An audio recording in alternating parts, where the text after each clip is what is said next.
Hey there, welcome back to Bedtime Chills. Tonight, we have 3 hours of terrifying horror stories that will keep you on the edge of your seat, all set to the calming sounds of rain and distant thunder. If these stories send shivers down your spine, be sure to hit that like button and let me know where and when you're tuning in from in the comments.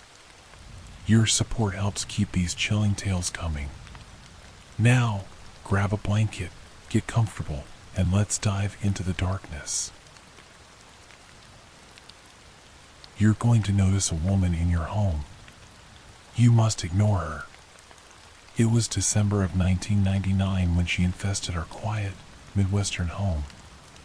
My father called for me from downstairs. I assumed it was time for dinner. He was standing at the bottom of the stairs, his hand raised to stop me from coming down. The moment I saw the panic in his eyes, I knew something was wrong. "I want you to listen to me very carefully," he said. My heart started to race as he continued. "It's very important that you keep your eyes on me. You're going to notice someone else in our home, but you must ignore her as much as possible." I almost started laughing, my 12-year-old mind trying to comprehend what he was getting at. I assumed it was some sort of out-of-character joke. Before I could respond, he continued. "She's going to whisper things, follow you, and do whatever else she can to get your attention. It's going to be very difficult, son, but you must never interact with her. I promise she will leave, but only if you pretend she isn't there. Try not to think about her. Promise me." There were so many things I wanted to ask, but I was too frightened and confused. I managed to spit out, "Okay, Dad. All right, come downstairs. It's time for dinner.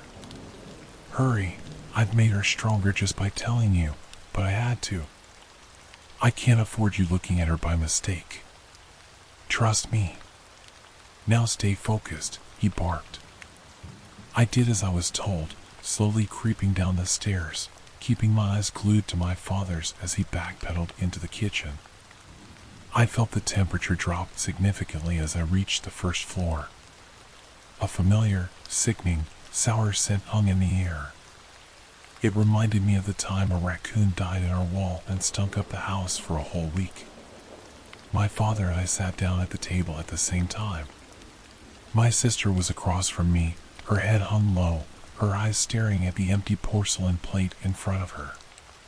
My mother pulled a casserole out of the oven, her eyes swollen and tear-stained.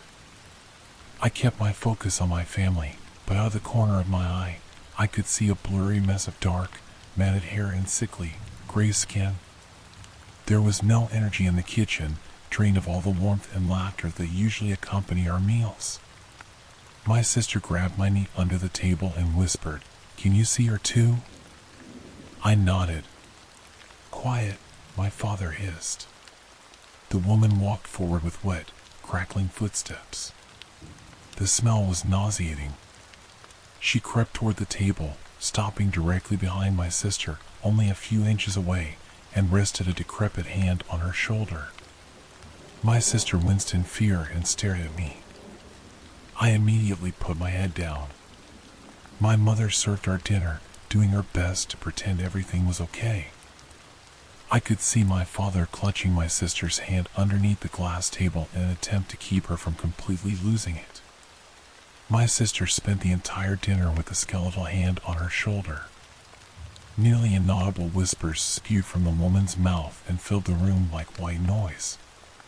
And that's how we lived for months, doing our best to live a normal life despite the ever-present, unwanted guest. Even if we left the house, she was somehow able to follow us.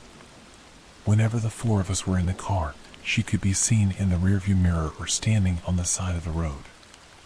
My parents didn't let anyone visit and never let us stay at friends' homes during those months of hell. We were able to whisper to one another when it was absolutely necessary to discuss her presence, as long as she wasn't too close.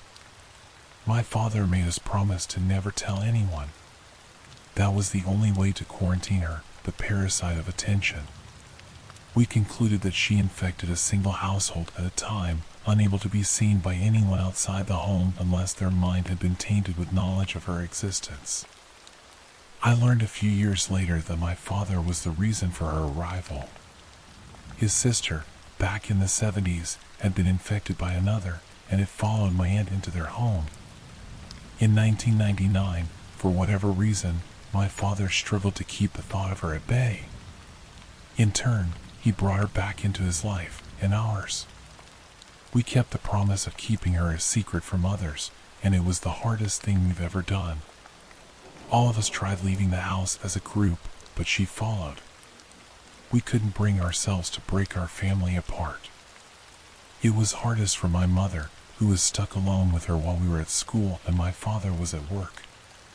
Everything changed the day my mother broke. It was a snowy February night. We had finished dinner, and my mother decided to go to bed early. She was sitting on their bed, making herself almost impossible to ignore.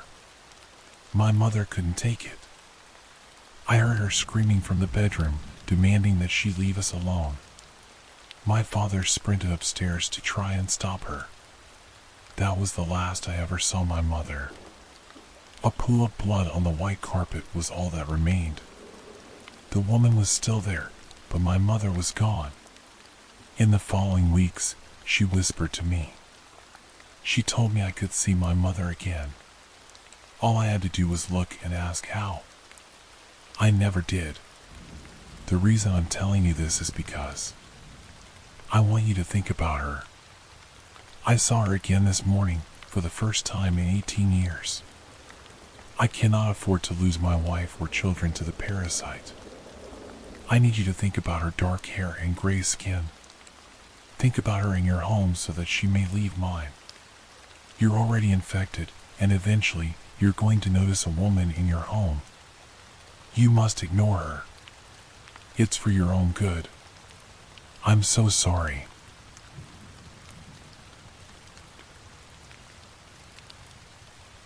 It wasn't unnatural for my mom to fall asleep on the couch. She worked all day, and I was old enough to make my own food. Actually, I often made her food. At 18, I liked to look after her because she deserved it. She tried her best with everything, and I wasn't going to blame her for having a nap when she got home from work. So, one day, like the others, she came in and told me about her day. I made her some tea, and we talked about the usual things, siblings, money, TV, etc. Then, she fell asleep. Usually, I'd wake her up and tell her to go to bed, but it was still early, so I left her and told myself I'd wake her in an hour so she could sleep later that night.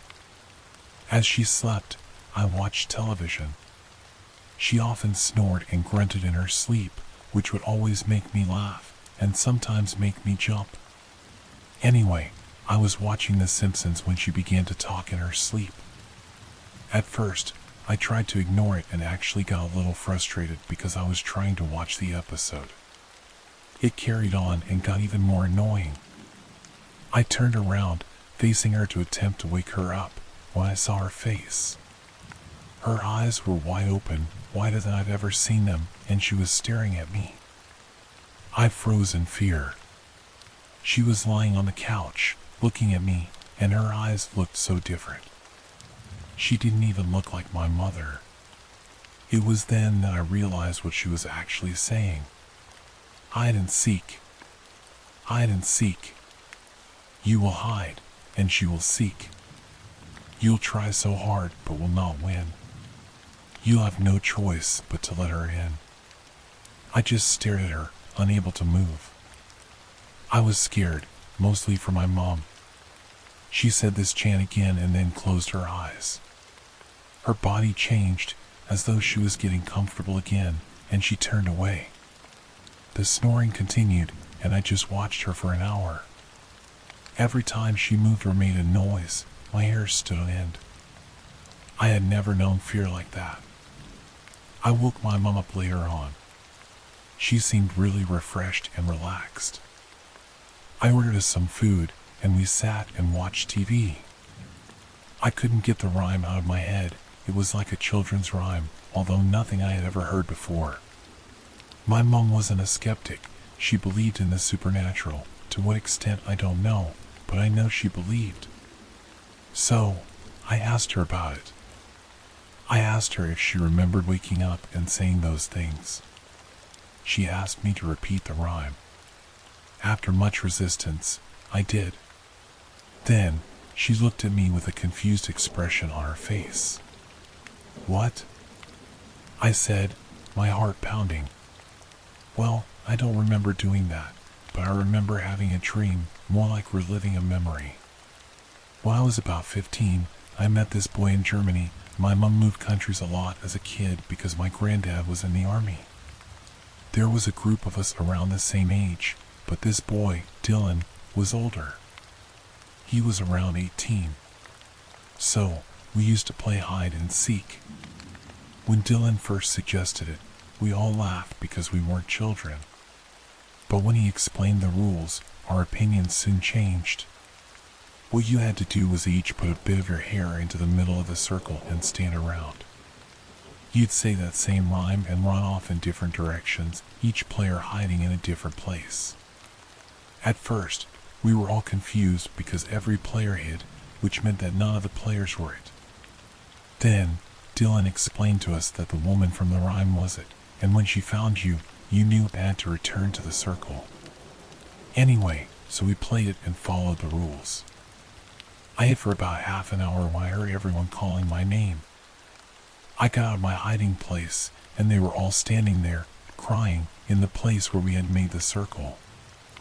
I don't know what had happened to them. They just said that they had been found and that I was lucky I hadn't been found. I was so confused and a little creeped out.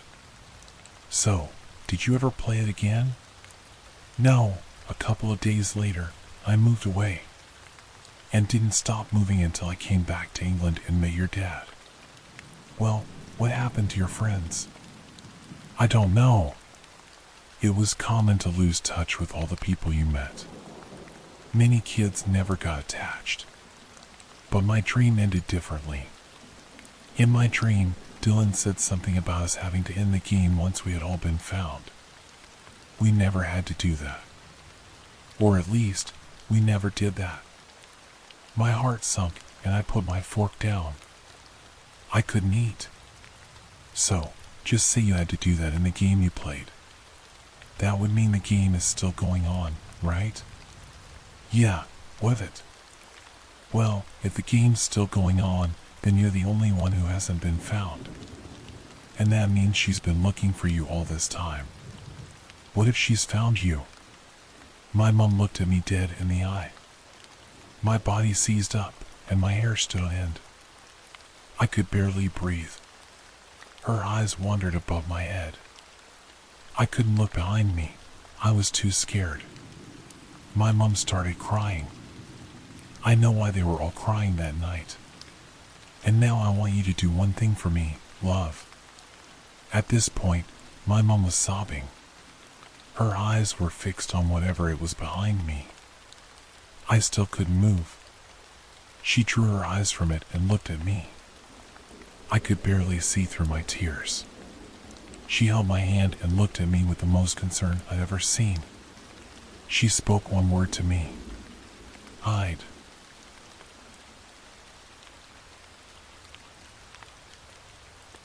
What creeps outside the window? My mother watches my kids, Thomas, 4, and Rose, 6, while I work. She lives only 5 minutes away, and my kids have a close bond with her and my dad.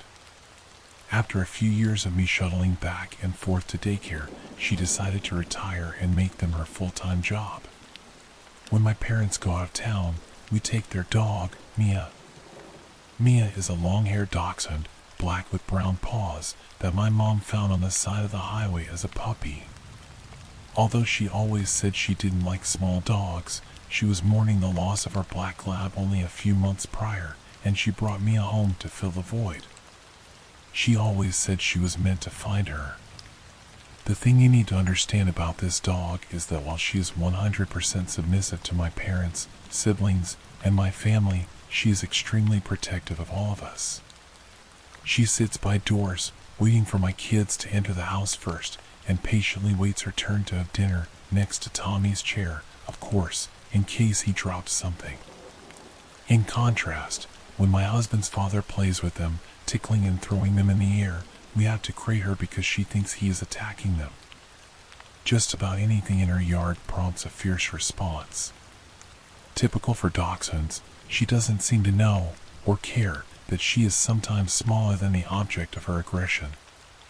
There's no doubt in my mind that she would attack a bear before letting it get near her kids. She seems happy knowing her place at the bottom of the pack. She is well fed, a little lazy, and her favorite position is draped across my daughter's stomach, napping while Rose watches TV. You might wonder why I'm telling you all this, but it's important. I don't know how my mom saw a tiny black furry thing on the side of the highway or why she stopped to check it out. I don't know why they decided not to bring her to the beach with them this weekend, as they usually would, only that they asked if we could take her.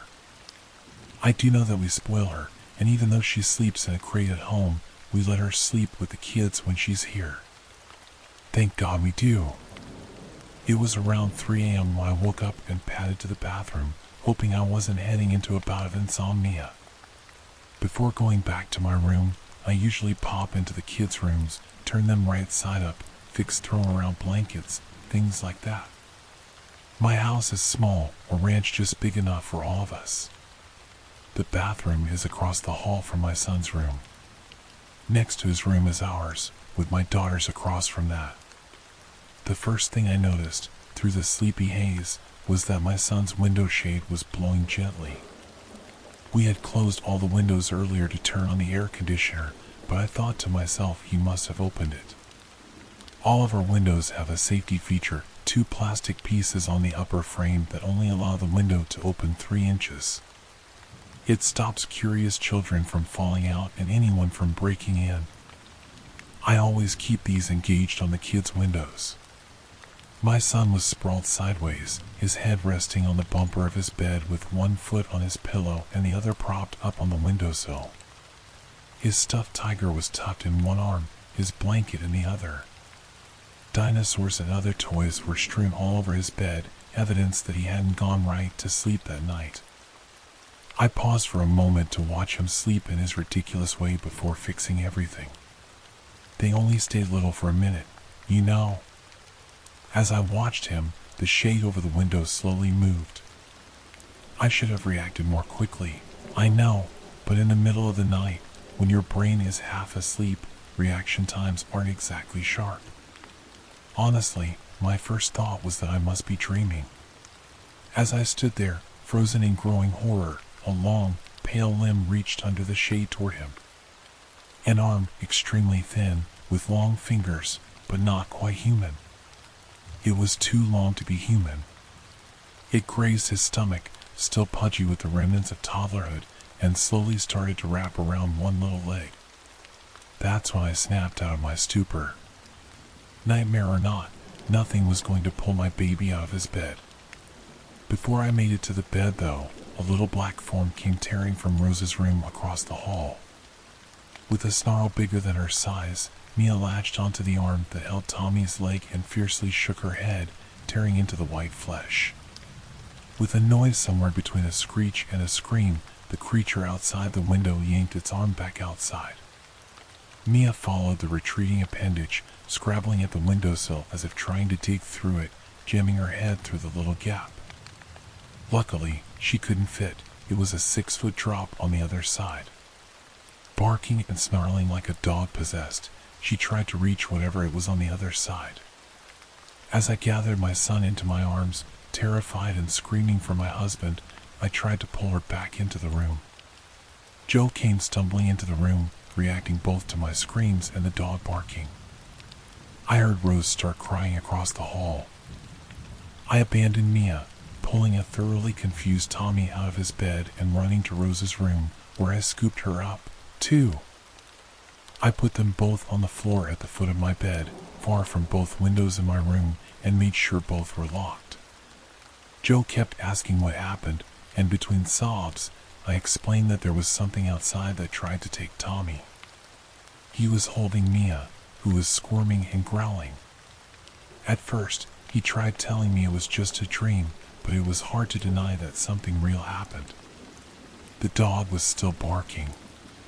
She finally tore free from his arms and took off toward the opposite side of the house. Joe told me to stay with the kids and went into the closet safe for his gun. He doesn't really keep it for home defense as much as for a hobby, being that it takes a minute to get it out, but I was glad he took the minute to take it. He disappeared into the hallway, and once he was past the faint night light in Tommy's room, he was gone into the dark. The dog was still barking. Long minutes passed. I could hear Mia run from the front door to the back, then to the window in the kitchen, then to the one by the table. Listening to her path, I realized whatever she heard was slowly circling the house. Next, the bathroom, then Rose's room. Finally, she ran into our room, and knowing we were close to whatever was outside intensified her aggression. The kids cried, and I tried to muffle the sound without smothering them, telling them everything would be fine. Joe stood at the door, pointing the gun at the window that Mia was currently launching herself at. I heard shuffling, scratching, and the sound of the screen being pulled out of the window. "Don't shoot through the window," I begged Joe as loudly as I dared, fearing that if the glass was broken, it would just come through. Joe remained silent, motionless, finger on the trigger.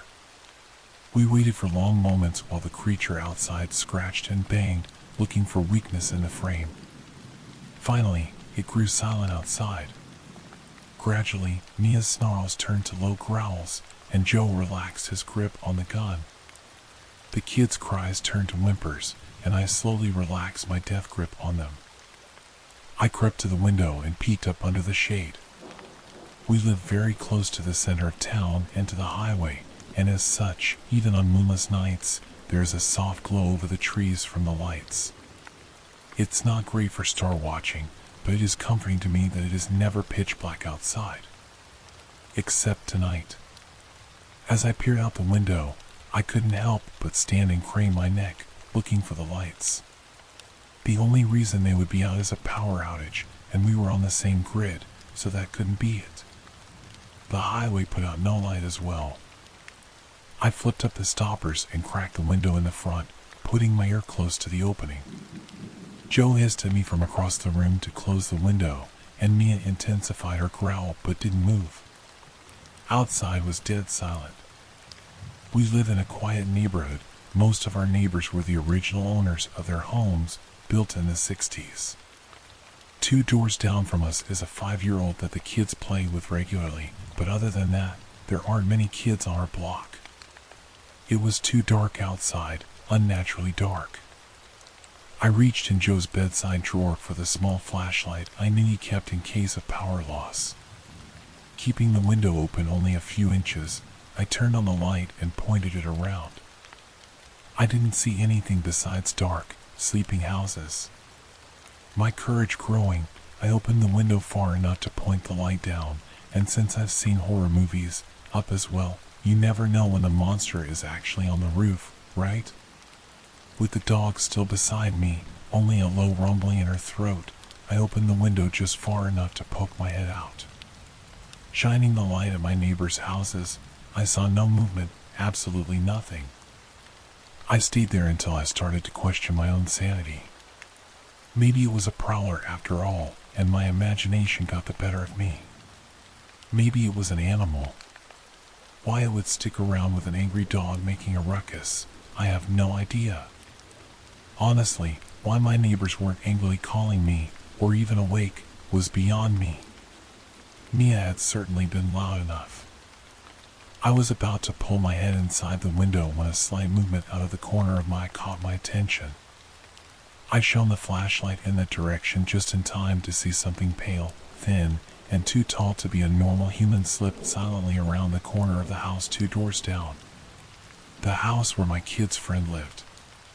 My heart froze, and I pulled my head inside, slamming the window shut and grabbing my phone to call 911. "Call the Wilsons," I told my husband as I whirled around. They don't have a dog.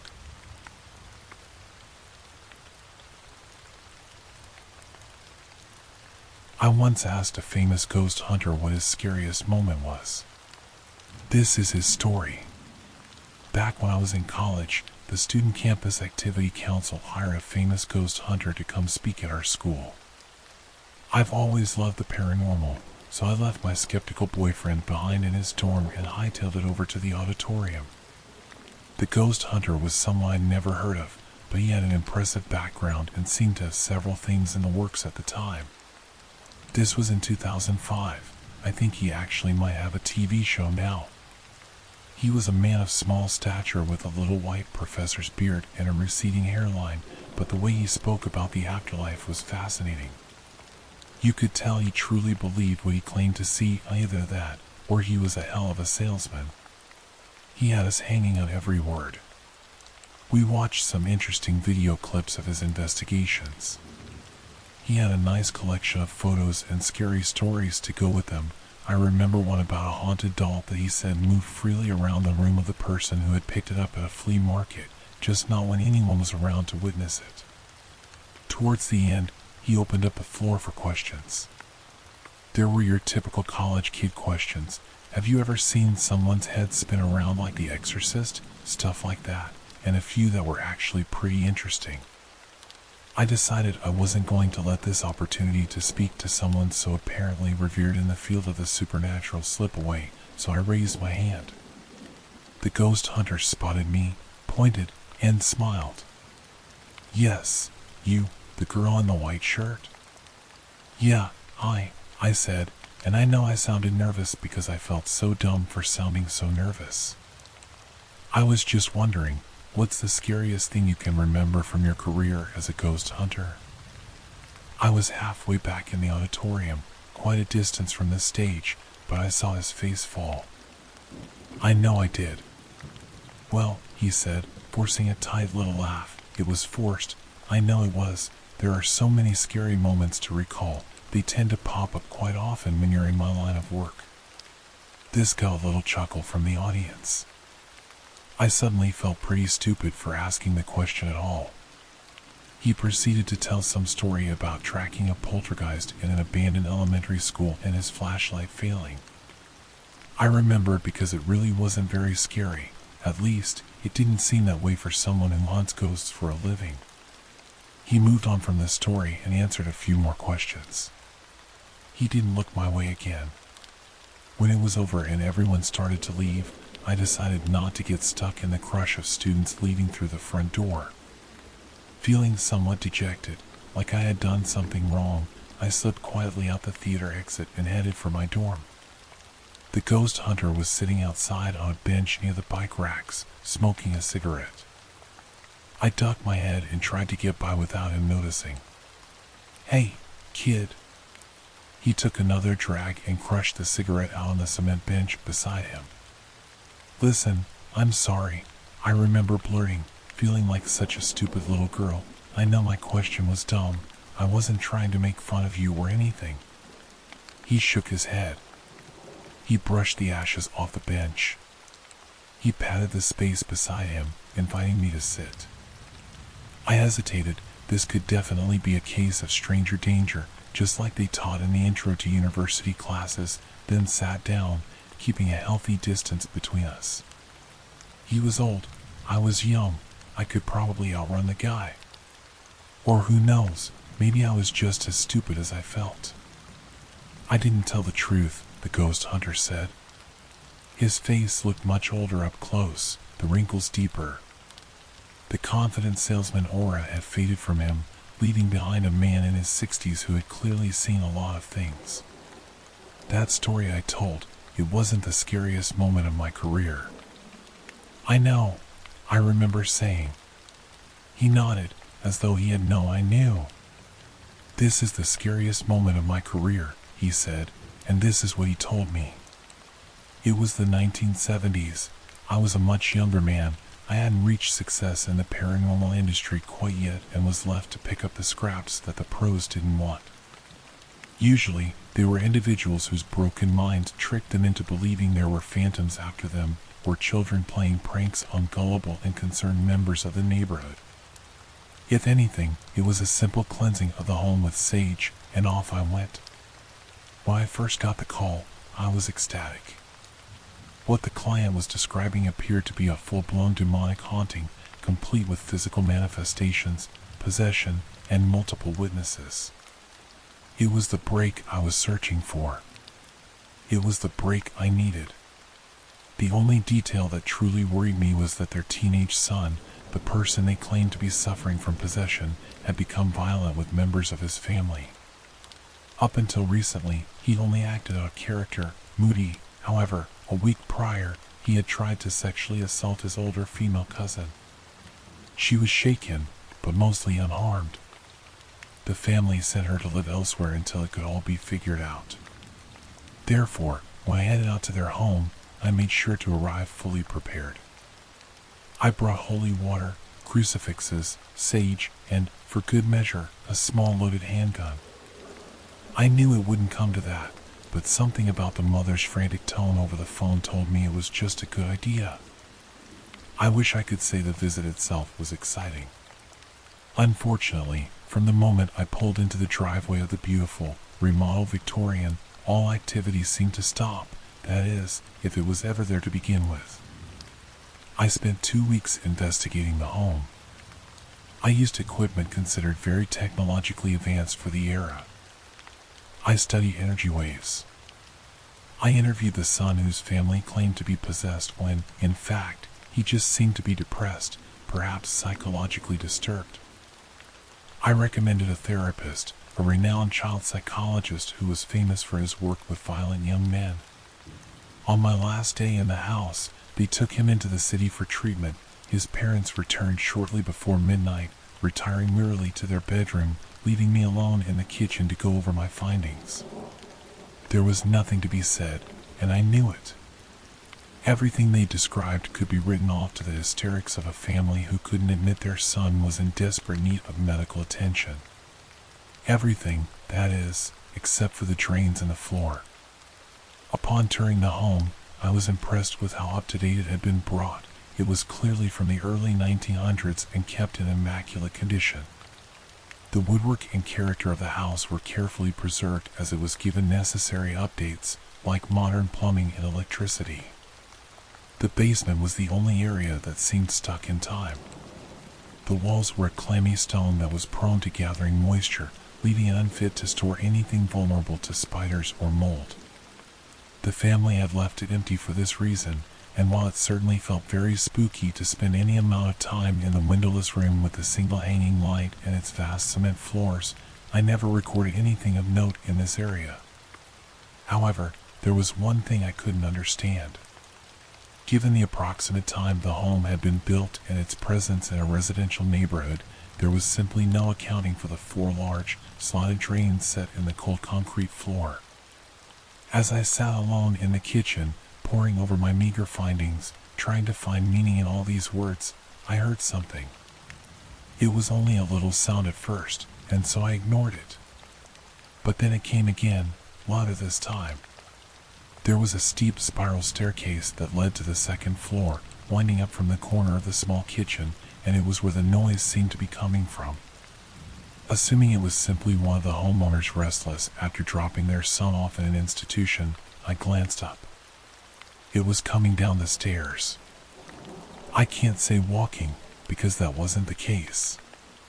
It was just, floating isn't even the right word. Just coming down the stairs, straight at me. It had no eyes. It had no face. And yet somehow, I knew it was looking at me, right at me, into the very depths of my soul. Then it spoke. I'm not sure how it spoke. I don't think I actually heard anything, so perhaps it used some sort of telepathy? Either way, I can recall the words to this very day. You know what he did to us. I didn't think. I couldn't. I just ran. I upended my chair when I fled, scattering papers across the kitchen that claimed this house wasn't really haunted, it was all the hallucinations of a very sick boy. I left them there. Do you know how awful that is? I left those people in that house with that thing. I didn't stop driving for 30 miles, for God's sake. When I realized how far I'd gone, I finally pulled over and called the family from a payphone. They were the furthest thing from my mind when I saw it. All I could do was respond to the deep animal instinct to escape, to run out of that supposedly safe house with my tail between my legs. They moved, I think. I was unable to continue my investigation. In writing, I cited insufficient evidence, but I knew it was cowardice. I believe the house was leveled a few years later. I ended up doing my own research.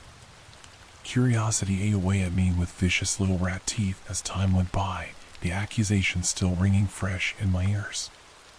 You know what he did to us. And eventually, yes, I did. Old newspaper clippings didn't tie the stories together, not necessarily, but I was able to piece some meaning out of the yellowed excerpts. At some point around the turn of the century, the house had been the residence of a well-respected mortician.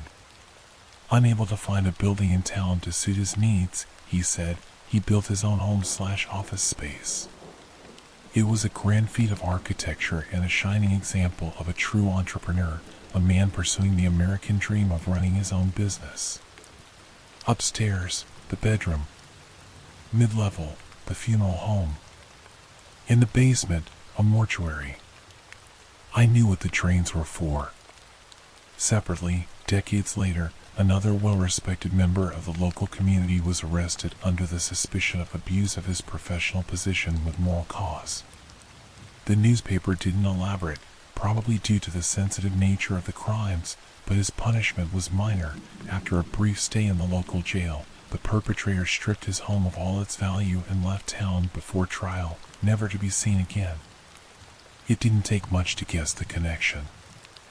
I suppose I don't know for sure, but the words of that thing still echo through my head to this day. You know what he did to us. There was a reason that mortician felt such a strong desire to build a house that contained his business to suit his needs. The things that were done to those bodies in the basement were unspeakable. But yes, I know what he did to them. And it's because of this, coming face to face with the true nature of man in its darkest places, that the encounter with that faceless thing is the scariest moment of my career. Because now I know. I still remember his expression, the way all the color dropped out of him as he went on, the white hair of his beard barely distinguishable from his pale skin, the slump of his shoulders, the way his voice shook. I apologized. He waved me off. He left.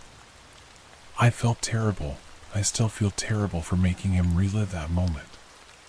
But as I grew up, as campus activities were replaced with bills and my own career, the ghost hunter fell from the forefront of my mind little by little. Until last week, when I moved in with my fiancée. When I took the boxes into the basement despite his warnings of spiders and mold. Because there's a large, slotted drain in the center of the room. And I'm so worried, so scared about what I might know.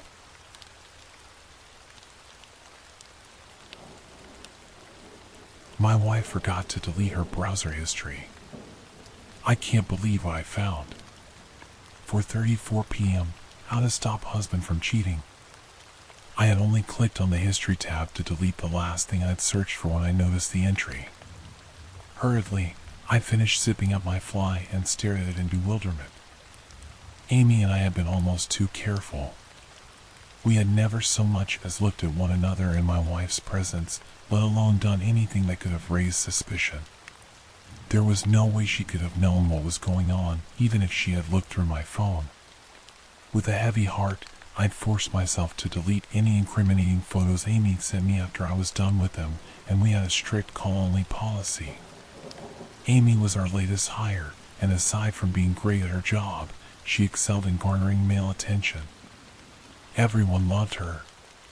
She was strikingly beautiful and uninhibited to the point where her energy felt almost carnal, sending all morals and restraints out the window. I tried to ignore her at first, even finding excuses to go home early, but eventually, her charming giggle got the better of me too. 4:37 p.m. How much does divorce cost? Droplets of sweat spraying out on my forehead. What? Was my wife planning to divorce me?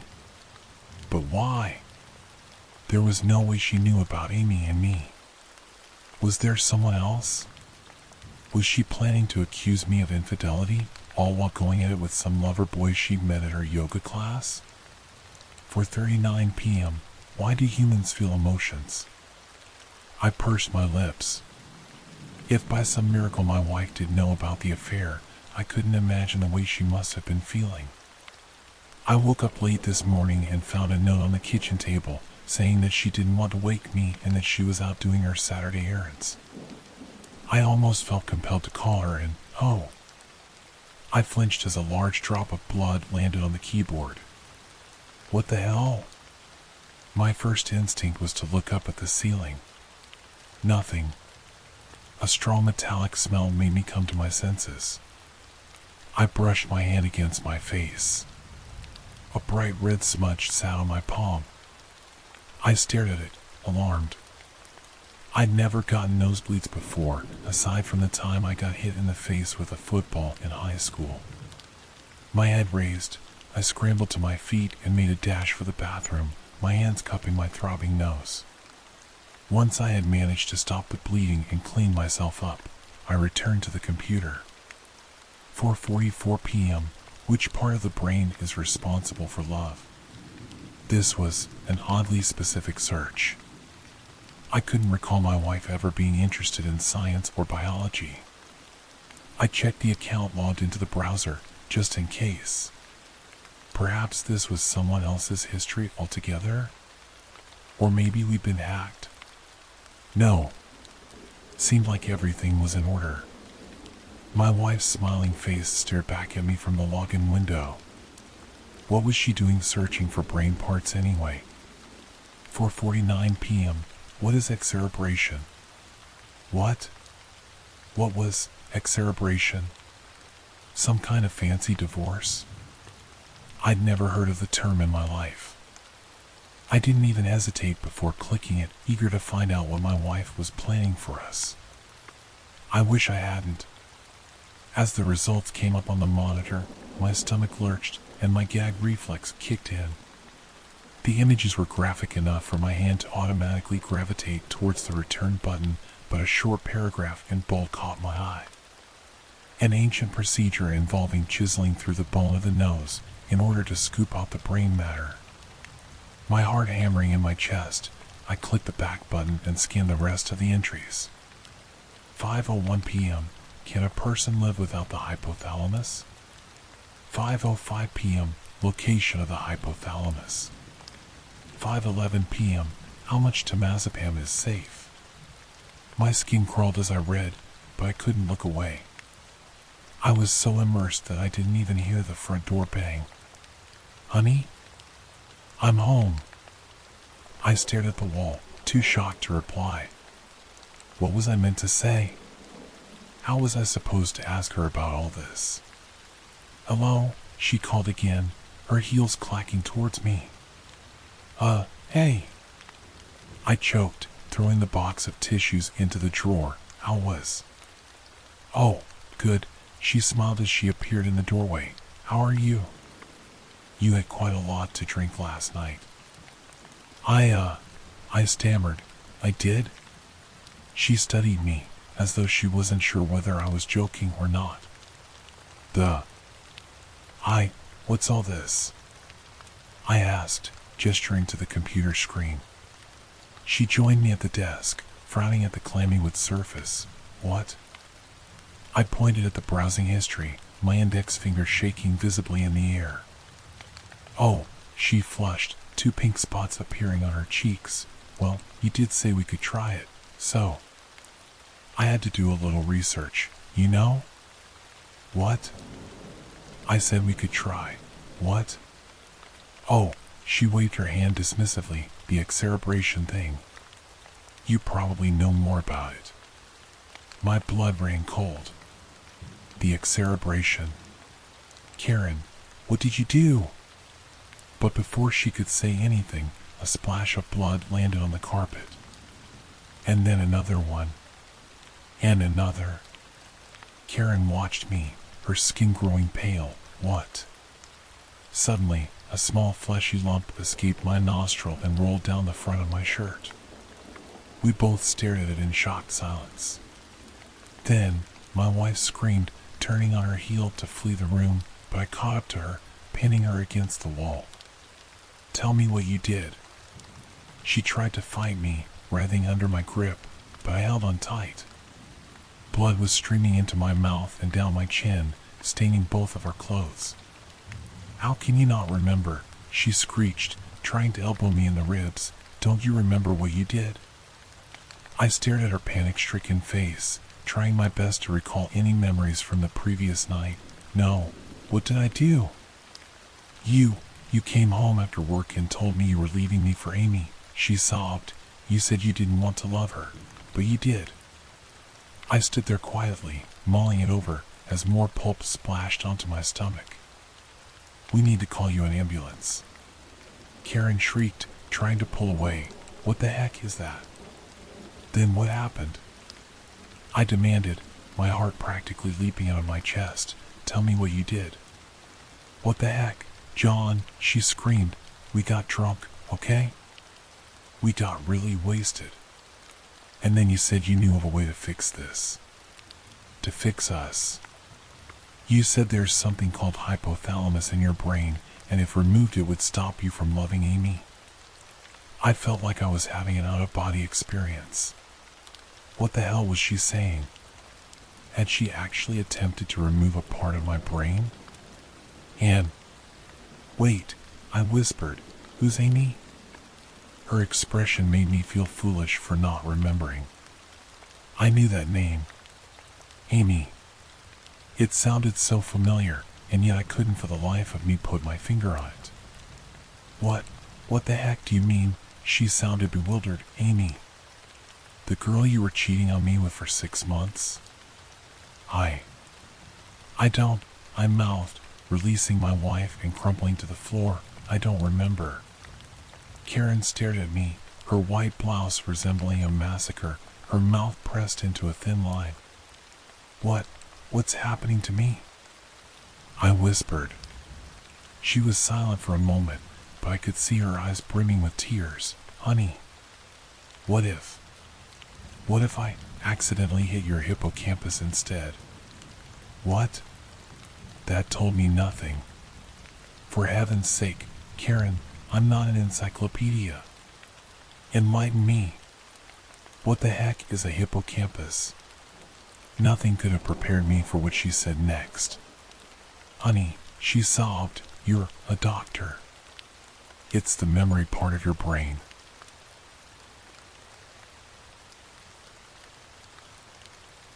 If you live in Menifee, California, and there is a knock at your door tonight, don't answer it. More importantly, don't leave anyone in the house by themselves. Get your phone, call the police, and stay together. I'm writing this as I'm sitting in this police station questioning room as a warning, so that what happened to me last night won't happen to you tonight. I live on my own in suburbia. Nice little neighborhood. The kind of place where kids will be playing out in the street with parents doing yard work when you pull into your driveway. That's exactly how last night began. My girlfriend and I pulled in and got out of the car. We waved to the kids and had a friendly chat with Mrs. Roop next door. This was the kind of life I always imagined. And at 20, I couldn't believe it had already happened for me. We went inside and started our evening. We made dinner. We love cooking together. There's a symmetry between us that just works. We ate, watched some TV downstairs. Just a normal night. Once it was time, we went upstairs. She started doing her nightly routine girls always do in the bathroom, and I just laid in bed, reading horror stories. With the fan going and the water running from the bathroom, I almost didn't hear it. I wish now that the fan was set to 3 instead of 2, because then everything would be different.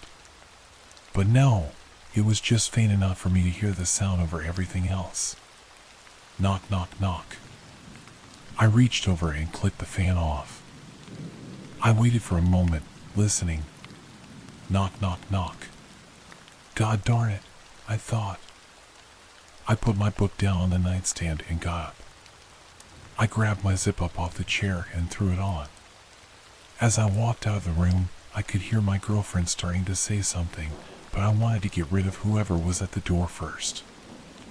I slumped down the stairs a little annoyed, thinking that if this was another solicitor trying to sell me glass cleaner, I was going to have a fit. I zipped up the jacket as I flicked the light on next to the front door. I looked through the peephole, but it was pitch black. I flicked the outside light on.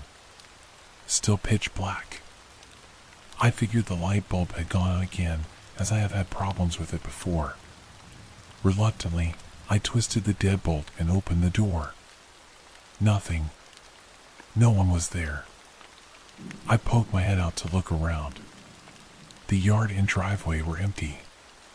Looking back, I made so many horrible mistakes. I stepped out onto the welcome mat. The streets were empty and silent, minus the hum from the streetlights. I scoffed and figured it was the kids just trying to play a prank. I turned and walked back inside. After relocking the door and heading back for the stairs, I started to have a feeling. Something just didn't feel right in my stomach, and I knew that only one thing was going to put it at ease. Food. I walked down the hallway into the kitchen and flicked on the light. Opening up the fridge, I started to scan the shelves for something quick and easy to eat. I settled on one of those wafer peanut butter and chocolate bars that you can get at the dollar stores. I keep them in the fridge so they don't melt in my hand while I'm eating them. I peeled back the plastic wrapper, and as I was taking my first bite, I noticed something odd out of the corner of my eye. The window above the kitchen sink was open. I'd never opened that window for the entire time I'd lived here. I thought back, trying to remember when it could have happened, and then I recalled her saying that she was feeling really hot while she was doing the dishes. She must have opened it to try and cool off. I walked over and slid it shut, and finally made my way back upstairs.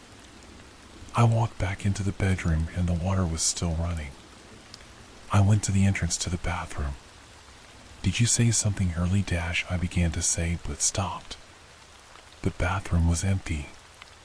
Water continued to pour out of the faucet, steam floating up, clinging to the mirror.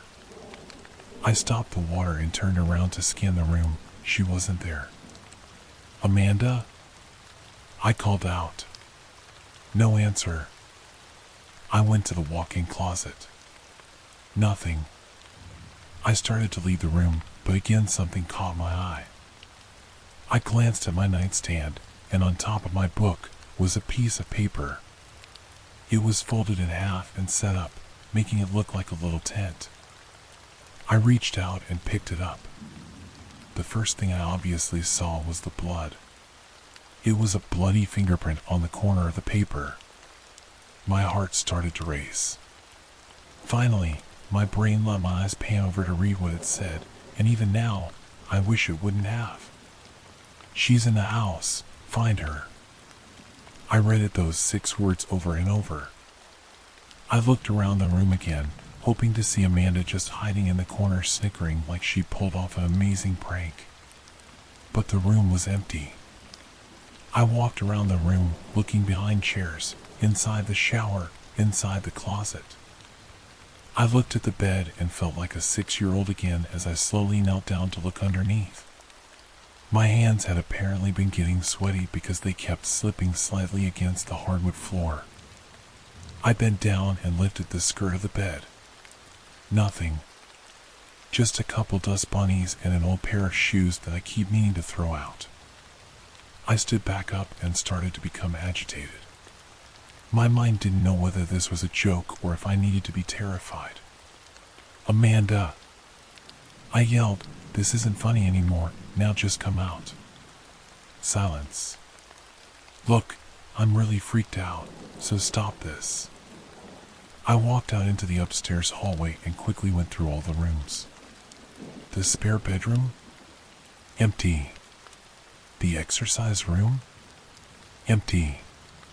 The other upstairs bathroom? Empty.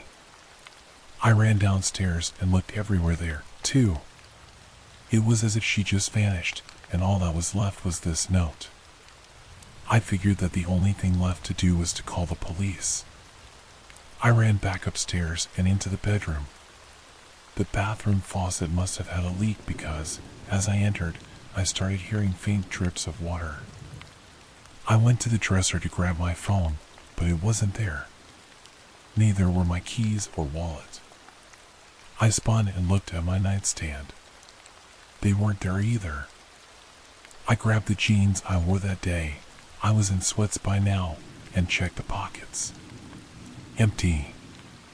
I threw the jeans on the floor in frustration. I stood there for a moment without a clue of what I should do. Trip, trip, trip. I stormed into the bathroom and twisted the knob. Trip, trip. I hit the faucet, getting frustrated, but then I froze. There was no water in the sink, and the drip sounded further away. I slowly walked back out into the bedroom. Drip, drip. I moved around, trying to determine where it was coming from. As I moved closer to the bed, it got louder. Once again, I slowly dropped to my knees and bent over next to the bed. My hand slowly reached for the bed skirt and lifted it up. For every drip, my heart pounded 50 times. I sank my head down and looked under the bed. And then I saw it. A small pool of red about a foot in front of me, with more dripping down from above. I jumped to my feet and pulled the sheets off the bed. I slid my hands in between the mattress and the box spring, and after a moment of hesitation, I flung the mattress up with everything I had. My throat closed instantly. I couldn't comprehend what was in front of me. My mind would only let me process the image one fraction at a time. At first, I just saw my box spring sitting inside my bed frame. Then I saw that there was a huge tear down the middle of the box spring. And then I saw Amanda inside the box spring, her beautiful face poking out from the tear. Then there was her neck, which was nothing but red. The final thing that my mind let me see appeared. It was right in the center, laying on her stomach, another note. I couldn't move. Tears were streaming down my face uncontrollably, but I didn't make a sound. My hands began to violently shake, and my knees collapsed onto the edge of the box spring. I reached out and pulled Amanda's body up. My girl, my life, my everything. I wrapped my arms around her and started to scream. The note slid off her, hitting the box spring. My hand slowly moved down toward the note, now barely even able to bend my fingers. I somehow managed to grasp the note and bring it up to my eyes. My vision was completely blurred from the tears. I wiped them against my jacket sleeve and looked at the note. Again, there was a bloody fingerprint, but at this point, it could have been mine. Everything is hazy from those moments. But the words are forever burned into my memory. They are the reason I am sitting here now, the reason I ran out of my house screaming for help. But where am I?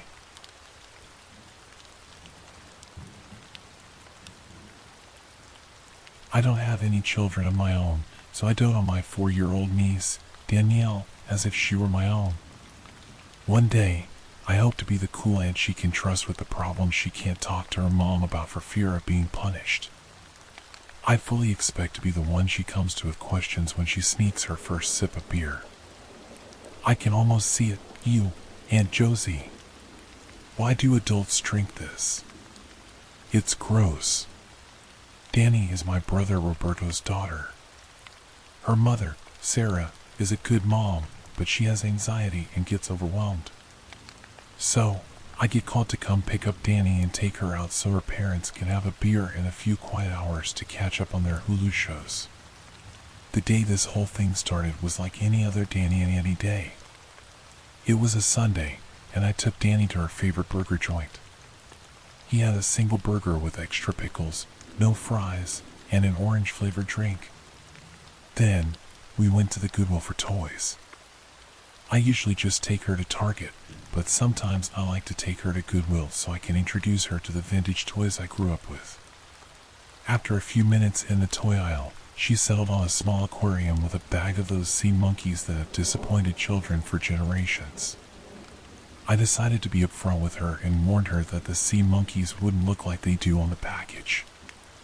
I explained they're just tiny brine shrimp and that this package was so old I didn't think she'd even be able to hatch them. She insisted on wanting to try anyway.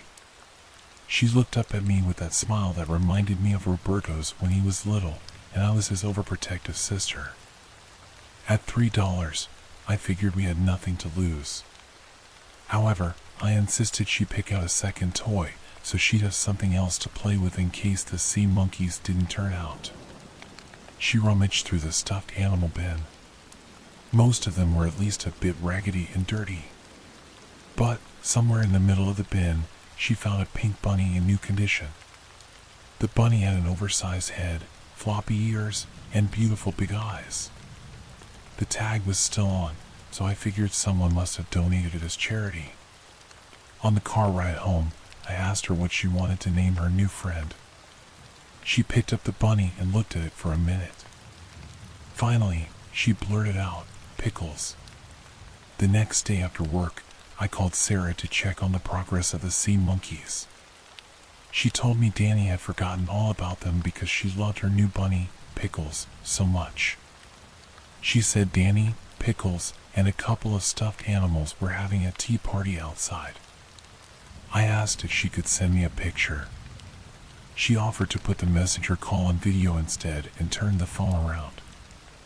I could see Danny and her tea party attendees sitting around the small wooden table Roberto made for her. Danny made animated gestures with her arms as if she were telling a story. Sarah told me she'd never been this excited about a new stuffed animal and that she seemed to really be taking a shine to Pickles. The next day, I got text from Sarah. Danny seems more attached to Pickles than other stuffed animals she's had. Yeah, how so? She won't go anywhere without him. She brought him to the kitchen at dinner, plopped him up on the toilet at bath time, and even designated the chair in her room as his seat. That's a little weird. Maybe she just needs more friends. Is she making any friends yet since she started school? No, she's a little introvert like your brother, smiley face. Well, maybe I should start taking her to the park more. She talks to the kids there sometimes. Yeah, it would probably do her good to interact more with other kids. The next day, I received another concerned text from Sarah. Danny told me that Pickles says he used to be a kid just like her. Oh, so she's really fleshing out a story for Pickles? Yeah, but it's starting to creep me out. Last night, I woke up because I thought I heard whispering in her room. I went to check on her, and she was sleeping soundly. However, Pickles was on the bed, facing her, not on his chair. It was as if they had been having a conversation. I swear I heard another voice in there. Does the school have a counselor? Maybe it's time to talk to one. That night, Sarah texted again. I talked to the school counselor. The counselor said this sort of thing is common in children her age. This is the age children start seeing themselves in relation to the rest of the world. He asked if Danny was having any other behavioral issues. I said no. The typing dots appeared, indicating she wasn't finished. Then she continued. But today she became very territorial during her tea party. You know she generally doesn't mind people joining as long as they ask. Well, today Roberto asked if he could join, and she actually yelled, "No!" That's so weird. I wonder if something else is going on. I'll come over and talk to her tomorrow, since it's Friday, okay? Yeah, I know it's silly, but I wonder if it's haunted. Maybe with the previous owner's soul? I highly doubt that. Well, I want to throw the thing away, but she's so attached to it, I need to tread carefully. Friday arrived, and I drove over after work. Sarah came to the door and told me Danny was taking her bath. We headed to the bathroom. Pickles was propped up on the toilet seat, facing her. There were scribbles on the wall from where she had drawn with washable bath paints.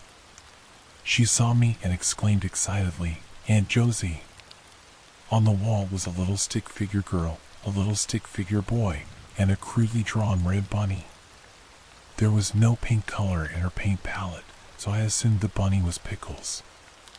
I looked over at Sarah, who had sat down on the bathroom floor. She shrugged and gave me a look of surrender. I turned to Danny and then to the drawing. "Oh, what an awesome drawing. You are getting so good. Is that you?" I pointed to the brown-haired stick figure. "Yep. I wanted to draw my green bow, but I don't think I can." "That's okay. I can draw it for you. But first, tell me about the rest of the drawing. That's Pickles, right?" I pointed to the bunny. "Yep, and that's the boy that lives inside Pickles," she said, pointing to the stick figure boy. I regret not giving this more urgency earlier in the week when Sarah first told me. I look at Sarah, who is now wide-eyed and nodding, as if saying, "I told you this was weird." She's right, this whole thing is much weirder in person. I look over at Pickles, who is still sitting quietly on top of the toilet. I motion for Sarah to come outside the bathroom for a minute. In a hushed tone, I offer to take Danny to the park so we can talk some more. She tells me that the boy used to come to this park. She says he was bad and couldn't come back for a long time, but now he's back. I look around at the playground. There are kids going down slides and being pushed on swings by their parents. Nothing looks out of the ordinary, but I suddenly get the distinct feeling we're being watched. I had already felt this way during Danny's bath, but it's even more intense now. A shiver runs through me, even though it's May in Texas. That night, I offer to sleep over at my brother's and help him and Sarah figure out more about what's happening in the morning. They give me a pillow and a thin blanket, and I lay down on the couch to sleep. I wake up at some point during the night to see Danny tiptoeing towards the front door in her dinosaur pajamas. Drowsily, I cry out, "Danny, what are you doing?" She looks around, then leans down next to me, as if whispering a secret. Pickles said he doesn't like closed doors. Okay, enough was enough. I bolt upright and scramble over to her. I tell her we need to wake up her mom and dad. She protests, but I pick her up anyway and rush to the master bedroom with her in my arms. I wake up Roberto and Sarah. They come to the living room, and I catch them up on the events. Roberto tells Danny how disappointed he is in her. Danny looks down at the floor. Her lip starts trembling, as if she's about to cry. I ask Danny if I can see Pickles for a minute. We all go to her bedroom.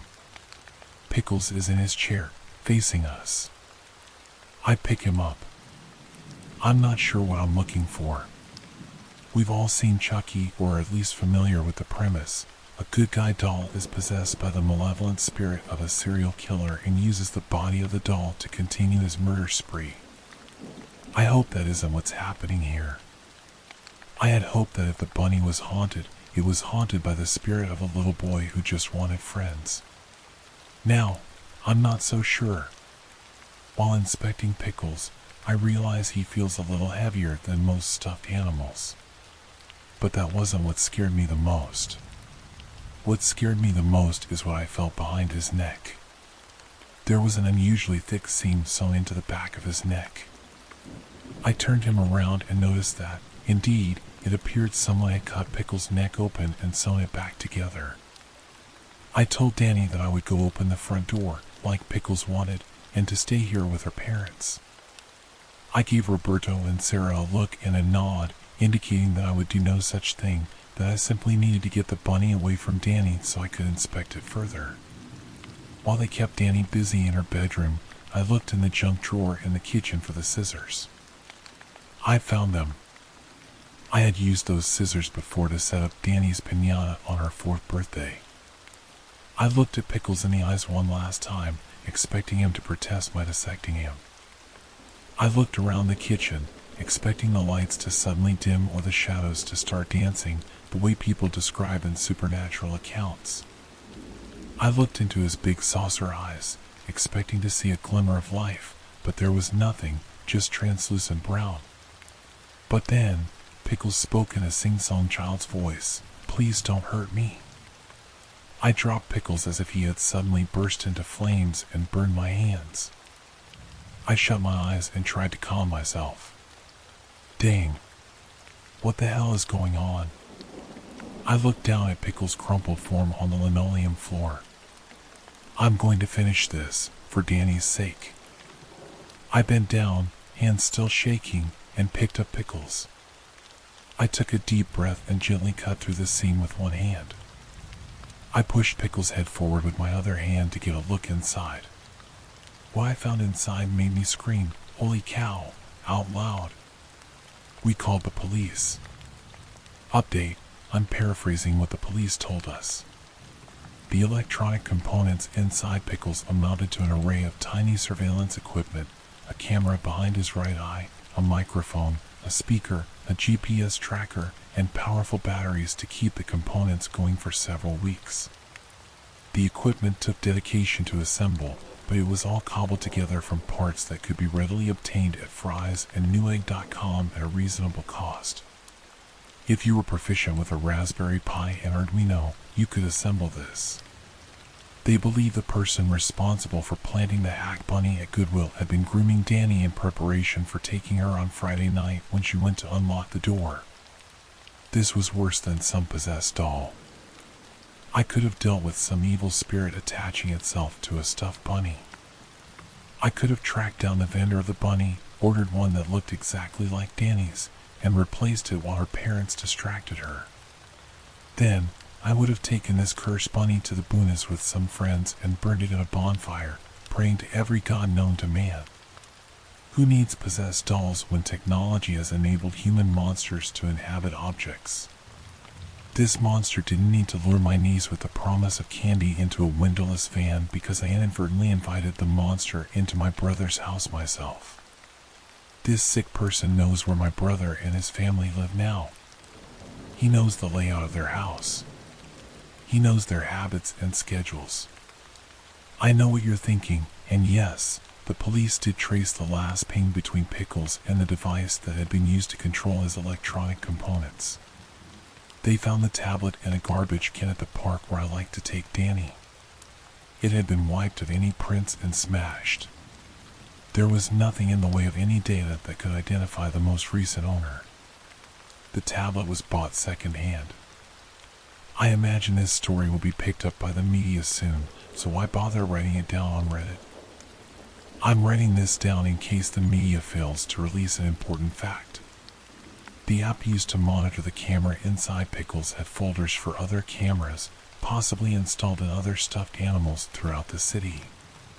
It was the same for the audio apps. The reason Danny believed a child inhabited Pickles is because Pickles alternated between speaking in an adult and a child's voice. This is what haunts me the most. Is that child still out there? How much was live, and how much was recorded? I hope this guy is long gone from our city now. I would prefer if he left the state, but I do worry he will try to pull this off somewhere else. I also worry about this being a ring operation, so that even if they caught him, one of his accomplices will try to come for Danny one day when they think we've forgotten. We won't forget. Always inspect used toys. Please.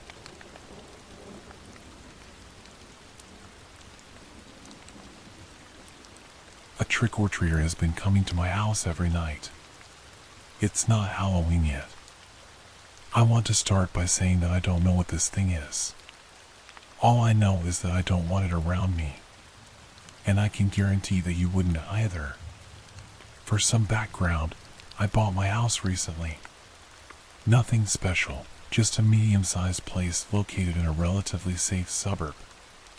I have a girlfriend, Laura, but she doesn't live with me for personal reasons. At the moment, I'm here by myself. I'm painting the situation because this is the kind of place where kids would go trick-or-treating, not some decrepit apartment building or house in the middle of nowhere. It's suburban America. The first time it came was 4 days ago, at around 9 p.m. I was sitting in my office, working on a document, when I heard a knock at my door and the characteristic little kid voice saying, "Trick or treat." It wasn't some weird, demonic tone. It sounded exactly like a regular, upbeat kid. I brushed it off as some fundraising thing and decided not to open the door. I was extremely busy, after all. Out of curiosity, I peeked out my window, watching as the kid, dressed in some kind of Grim Reaper costume, walked down the street. Off the bat, there were two weird things about this. First, there were no adults with him. I didn't get a look at his face, but there was no way he was older than 5. Second, he didn't knock on any other doors. I watched as he walked past every other house until disappearing at a turn. Despite the obscurity of this, it was still a pretty sad sight, but nothing I thought about for too long. It didn't come back again until the following night. And this is where things took a sharp turn into hell no territory. I was out with Laura, and we were both intoxicated when we got back. It was late, so we decided to put on a horror movie before heading to bed. About halfway through the film, I heard a knock at the door and the same upbeat trick or treat. Laura reacted instantly. "What the hell?" she whispered to me. I hadn't told her about the first time it happened. I didn't deem it noteworthy, after all. I looked at her without saying anything and just put a finger to my lips. It wasn't even a conscious decision. It felt instinctive. I got from the couch and made my way to the door. Quietly, I looked through the peephole, seeing the same thing in the Grim Reaper outfit. It wore a mask, so I still couldn't see its face. I wanted to ignore it, but at the time, I thought it was just a kid. You know, not to be rude, but what if he wasn't okay or something? Reluctantly, I opened the door. It didn't move or say anything at first, so I asked, "Are you okay? Do you need anything?" No response. "All right then." I turned to Laura and asked what she thought. She didn't respond either. Instead, she looked horrified. "What's wrong?" I asked. "Don't look at it," she whispered urgently. "Close the door," she screamed. Her sudden outburst startled me, but I did what she said. "What was that?" I asked. She shook her head, her expression still terrified. "I don't know," she replied. I looked back through the peephole, but all I saw was the kid walking away. That night, I tried convincing her to tell me what she saw, but her answer was always the same. "I don't know." At one point, she screamed at me to stop. "I told you, all right?" "I don't." "No." That was all I could get from her. Whatever it was, she just didn't know. She left the next morning, and it was clear she wasn't coming back soon. She sent me a parting text. "If it comes back, don't open the door." Safe to say, I was disturbed. Was she playing a prank on me? It seemed too elaborate. Besides, she seemed genuinely terrified. But it was the only explanation I could come up with. The following night, I stayed in to get some work done. It was around midnight when I heard it again. Knock, knock. Trick or treat. If Laura was behind this, she'd want me to ignore it. But what if I caught her off guard by opening the door? The kid was probably one of her cousins or something. Weird that she'd make him stay out so late, But hey, anything to scare me, I suppose. I looked through my peephole, once again seeing the Grim Reaper costume. I forced myself to laugh. "What's Laura paying you, kid?" I jokingly asked through the door. What a mistake that was. Trick or treat. The statement was repeated, louder this time. It caught me so off guard, but I couldn't place why. And then I thought about it. The words didn't seem to have come from the kid's mouth, but from more of a general area behind him, if you get what I'm saying. I didn't react, continuing to look through, having no idea what to anticipate. Trick or treat. It was deafening the third time. I was jolted backward before scrambling onto the couch. What the hell? I thought to myself.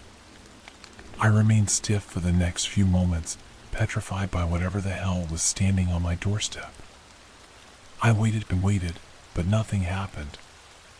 I was about to go back up to my room when I saw the police lights flashing outside.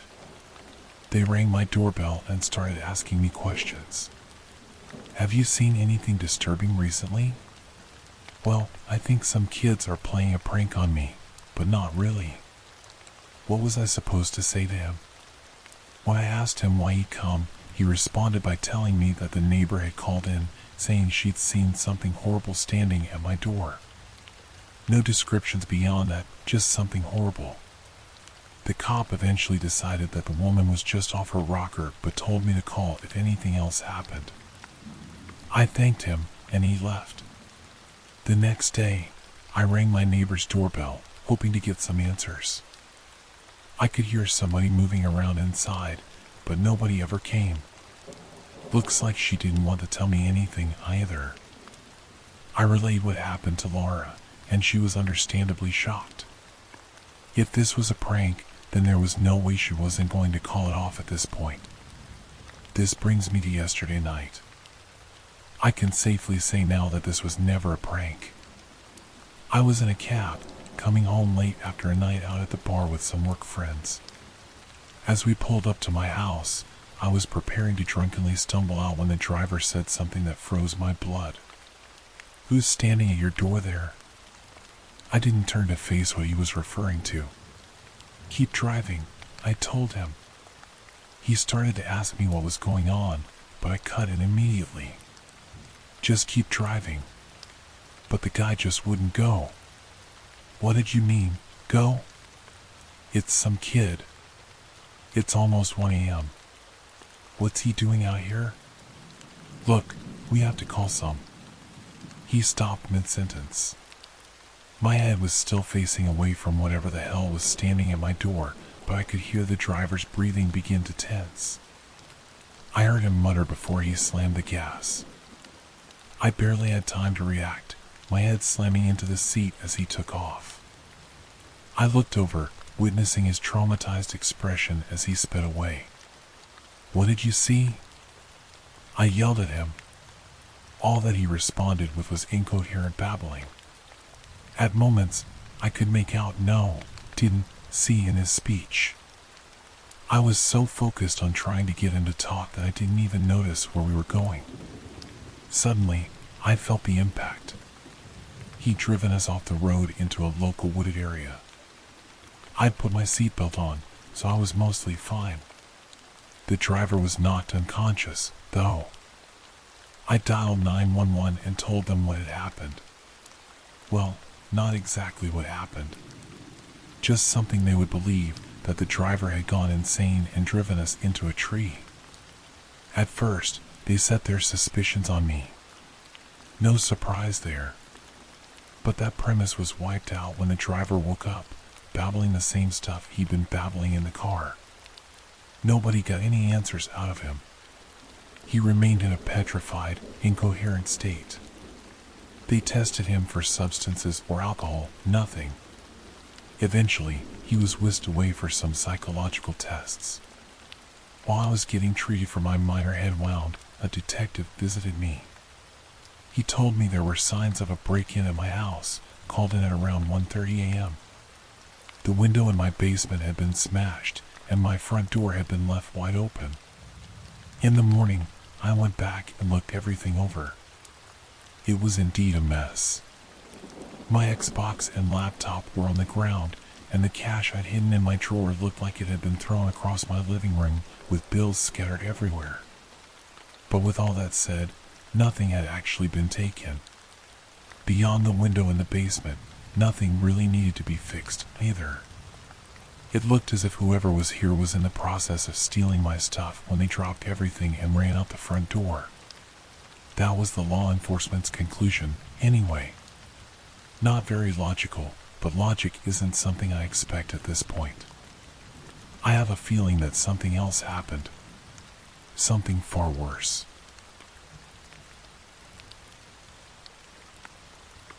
Charlie's disease. I never asked, why me? I always accepted that I had a disease. In fact, until my early teens, it didn't really dawn on me that other people lived healthy, active lives. I understood that I was born with it and that I had to take extra precautions to stay alive. I knew from a very early age that I had no immune system. My body was incapable of fighting off any invaders, leaving me open to die in a whole host of nasty ways if I even so much as got cold. Mom once described my sickness as AIDS on steroids, although at the time, I didn't know what that meant. As a teenager, I thought it was the coolest thing in the world.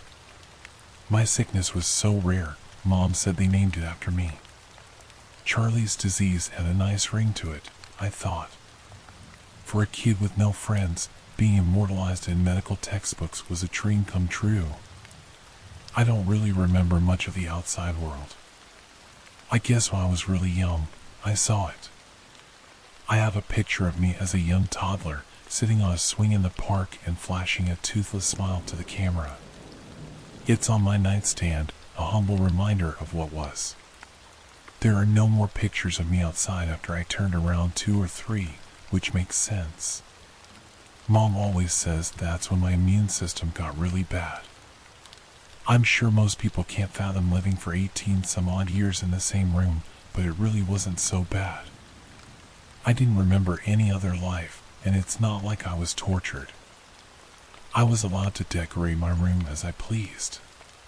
Mom would order me cute things online, sterilize them, and bring them to me. I had the cutest pink and black bedspread and a little turquoise rug that I loved. I accepted that the walls, ceiling, and floors would always be that ugly gray concrete, but it didn't matter. Mom even let me put up Christmas lights in the winter. I made the space my own. It was my home. I also understood that Mom had to work during the days. It was lonely sometimes, but that's life. When she got home from work, she'd bring me my meals, which I'd store in my Hello Kitty themed mini fridge, and medicine. Usually, if she wasn't too tired, we'd hang out for a bit. She'd tell me stories about the outside world, how evil it was, how she was glad I was sick and didn't have to experience it. She'd tell me about all the monsters and bad things and promise to protect me. Sometimes we'd play board games or read together. Then, she'd give me my medicine and stay until I drifted off. I know now, looking back, it was foolish of me, but I didn't question the necessity of the massive metal airlock as a door. Mom once told me that if this door was designed to keep out nuclear fallout, then surely it could keep out germs. I never tried to open it either. I knew that if I did, I'd die. Mom's horror stories about germs and death kept me far away from that thing. I also knew that only she had the key and only she could come and go. The door was too big and always locked. The thought that Mom was a liar never occurred to me then. I didn't even mind the lack of windows. I understood that my room was in the basement because it was the cleanest part of the house, or so Mom said. The thing I really hated was the medicine. It made me so tired, bone-crushingly exhausted. As soon as I was injected with it, my eyes would sag and drift closed, my mind would become blank, and Mom would guide me into my bed, where I'd sleep it off for what must have been 12 or more hours. I don't know what it was. I asked them not to tell me. Mom said it kept me alive. At the time, I believed her with my entire being. Why would she give me substances? Why would my own mother sedate and lock up her sick and only child? Those thoughts never crossed my mind. I was used to hearing Mom's footsteps on the main floor above me, but I could tell by the volume and speed of steps that fateful day was different. I could make out more than a dozen people's frantic footsteps, but they were muffled by the yelling and general sounds of chaos. When the police jammed open my door, I panicked and reached for my just-in-case gas mask. Police. We're not here to hurt you, sweetheart, it's okay, a man in blue and black bulletproof vests coached. Maybe 6 or more men stood behind him, now holstering their weapons. I cried. I cried so hard I could not catch my breath. In that moment, it was not flight or fight, it was freeze. We found another one, the big man said into his radio. White female, appears to be between the age of 15 and 20. Send another bus and get psyched to meet them at the hospital, he finished. You can't be in here. I'm sick. You'll kill me, please. You have to leave, you have to go. I'll die. I screamed. It was in vain, as 3 burly men dragged me out of the only room I had ever known, ripping off my gas mask in the process. I held my breath, so as not to breathe in the germs, and wailed for my mom. What I saw when they pulled me out of that room will stay with me until the day I die. 12 identical metal airlock doors, right in a row. Mine was the furthest on the left, and the one on the other end was shrouded in the shadow of the low-hung basement ceiling. There was nothing else besides the metal doors leading to rooms like mine. The rest of the basement was just a simple, unfinished basement, dark and dank. I counted 10 or so young girls, some crying, some shaking, all of them being consoled by identical-looking men in blue. All of them looked just like me, pale, sickly, anemic.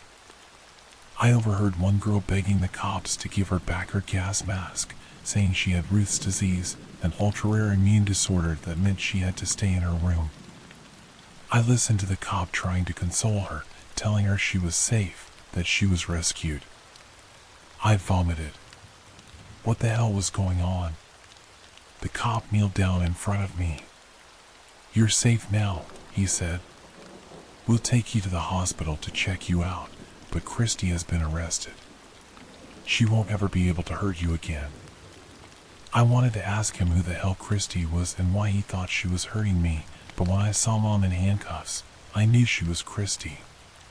The next few weeks were a blur. The cops led me up the basement stairs into what was a quaint suburban home, nicely furnished with pictures of Mom and people I didn't know on the walls.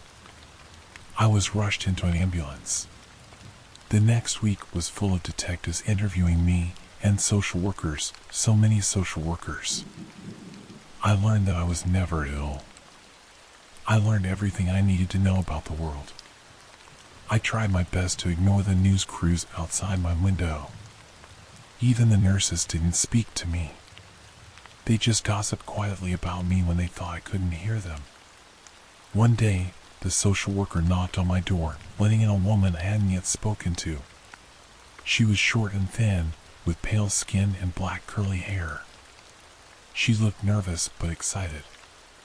Her eyes were filled with tears, but she couldn't hide a smile. Her body language was apprehensive. I couldn't put my finger on it, but there was a familiarity, like I had known this woman in another life. She cautiously approached my bed, sitting down on the edge. She handed me some pictures, a toddler and her looking much younger than she did now. I recognized the toddler immediately. It was me.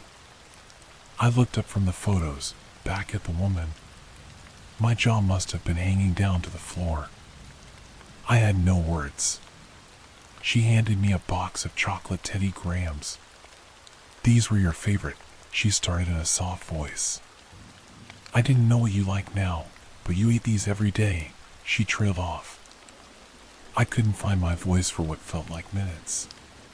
Mom? I asked, choking back tears. At that moment, she lunged into my arms, embracing me. Lillian, you're beautiful. You're beautiful. You look just like your father, she cried into my arms. I never stopped looking. You have to know that. Every day for 19 years and 23 days, I looked for you. I thought about you. I prayed you were safe. Even when they said you were pronounced dead, I never stopped. I knew you'd come home to me. I never stopped looking, she sobbed. I sobbed too.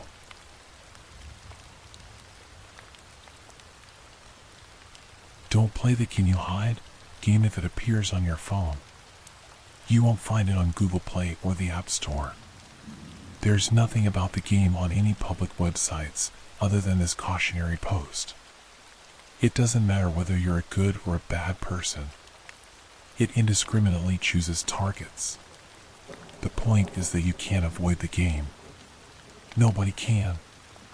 You might hear a reverberating ding from your phone, a tolling bell of death from the depths of hell. And then an incongruous window might pop up. Can you hide? Yes, no. When the window first appeared on my phone screen, I was stunned. I always presumed smartphones to be safer from the threat of viruses than computers. Especially a brand new iPhone. Isn't Apple supposed to be superior to Microsoft when it comes to security? Nice try, I said. But before I made a rash decision and ended up infecting my phone with something nasty, I decided to do some research. I'm not exactly computer savvy, but I didn't trust either the yes or no option. I didn't want to mess with the window in any way. There was nothing about the Can You Hide pop-up online. I didn't even realize it was a game until a Reddit user, who I won't name, pointed me in the direction of a Discord server for discussing unearthly matters. There was an entire category dedicated to the bizarre new game that had been appearing on people's phones.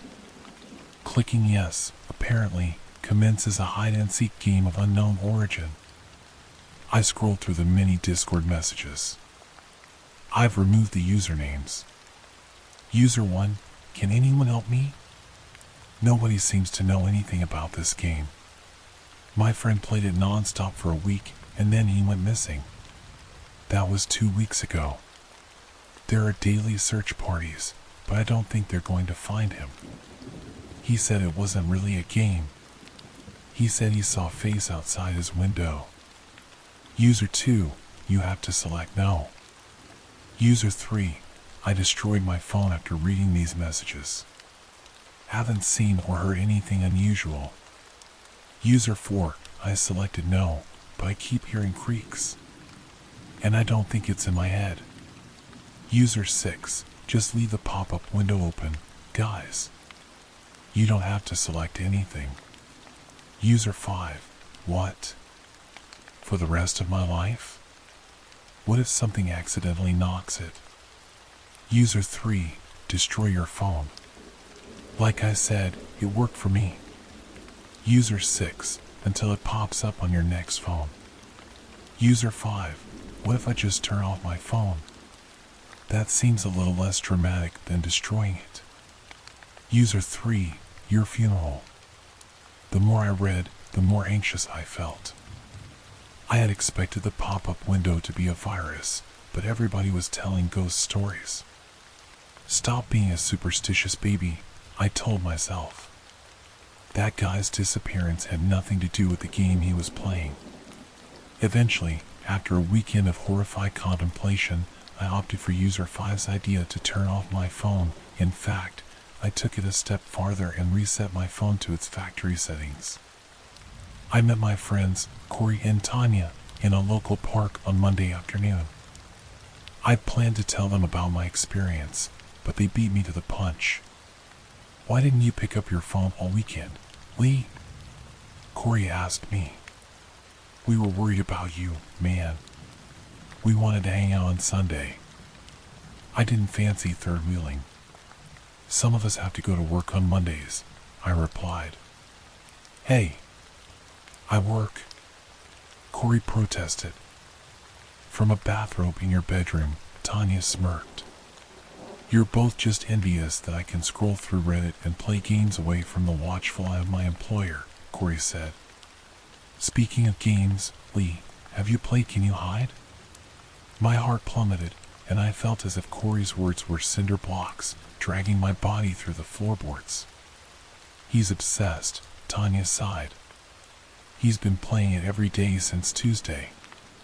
It just popped up on my phone, so I thought, why the heck not? Corey laughed.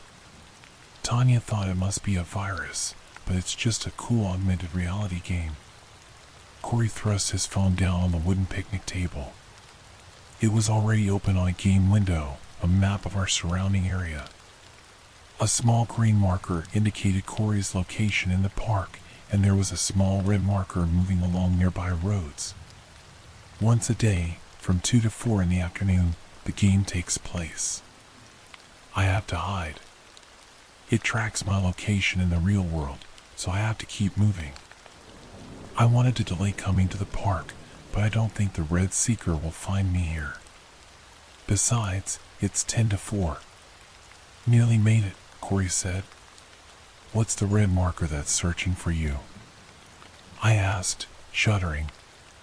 The boogeyman, Corey whispered.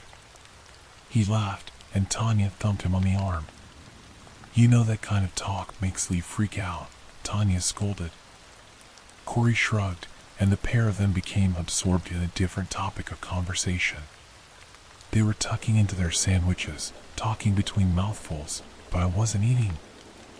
I couldn't take my eyes off Corey's phone on the table. The red marker was circling the park, looking for him. I couldn't stop thinking about those people on the Discord server who had spoken so solemnly of the supposedly deadly game. Suddenly, the marker was in the park. Corey was wrong. It had found him. I prepared for something dreadful to happen. I prepared for my friend to be caught. And that's a wrap, Corey said, scooping up his phone. 4 o'clock. Yet again, I bested the game. It got close this time, though. Damn. Just 100 yards away. On the game map, the park was a featureless green patch.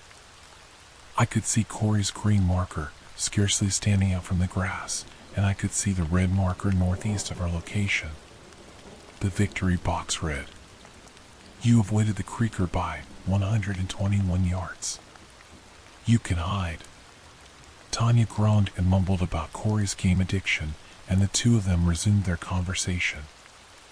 I was about to dive back into reality, putting the silly game out of my head for good, but a sudden noise terrified me. A creak. My eyes shot up from the table. Neither Tanya nor Corey seemed to notice the eerie noise. And I can't explain it, as nearby as the sound seemed, my eyes were drawn to a solitary tree, a little over 100 yards away. Perhaps not exactly where the red marker had appeared on Corey's screen, but close enough. Peering around the bark was a frightful face. The thing looking at the three of us was not human. It was as short as a toddler. Its head, if it even had a head, was wearing a peach-colored rubber mask, almost the tone of human flesh, but not quite. And its sickly sweet smile seared through my eyes into my very soul. With a second resounding creak, the nightmarish face snapped behind the bark, disappearing from view. "Earth to Lee," Tanya said, giggling. "You look like you've seen a ghost." "I think somebody's actually seeking you, Corey," I whispered, pointing a shaky finger at the tree. "I don't think you should play that game anymore. Your phasmophobia really kills my buzz sometimes, Lee," Corey sighed. "There's no boogeyman following me. I have a proclivity for trembling at everyday sights and sounds. In my mind, there's always a ghost or a ghoul around the corner. Ever since my parents died, I've been that way. But I knew, without a shadow of a doubt, that I hadn't imagined what I saw behind the tree. Unfortunately, my phasmophobia, fear of ghosts and the supernatural, makes it very difficult for anybody to believe me when I've been startled by something. Corey and Tanya told me to take it easy and get lots of rest. The following day, the two of them pinged me incessantly on WhatsApp.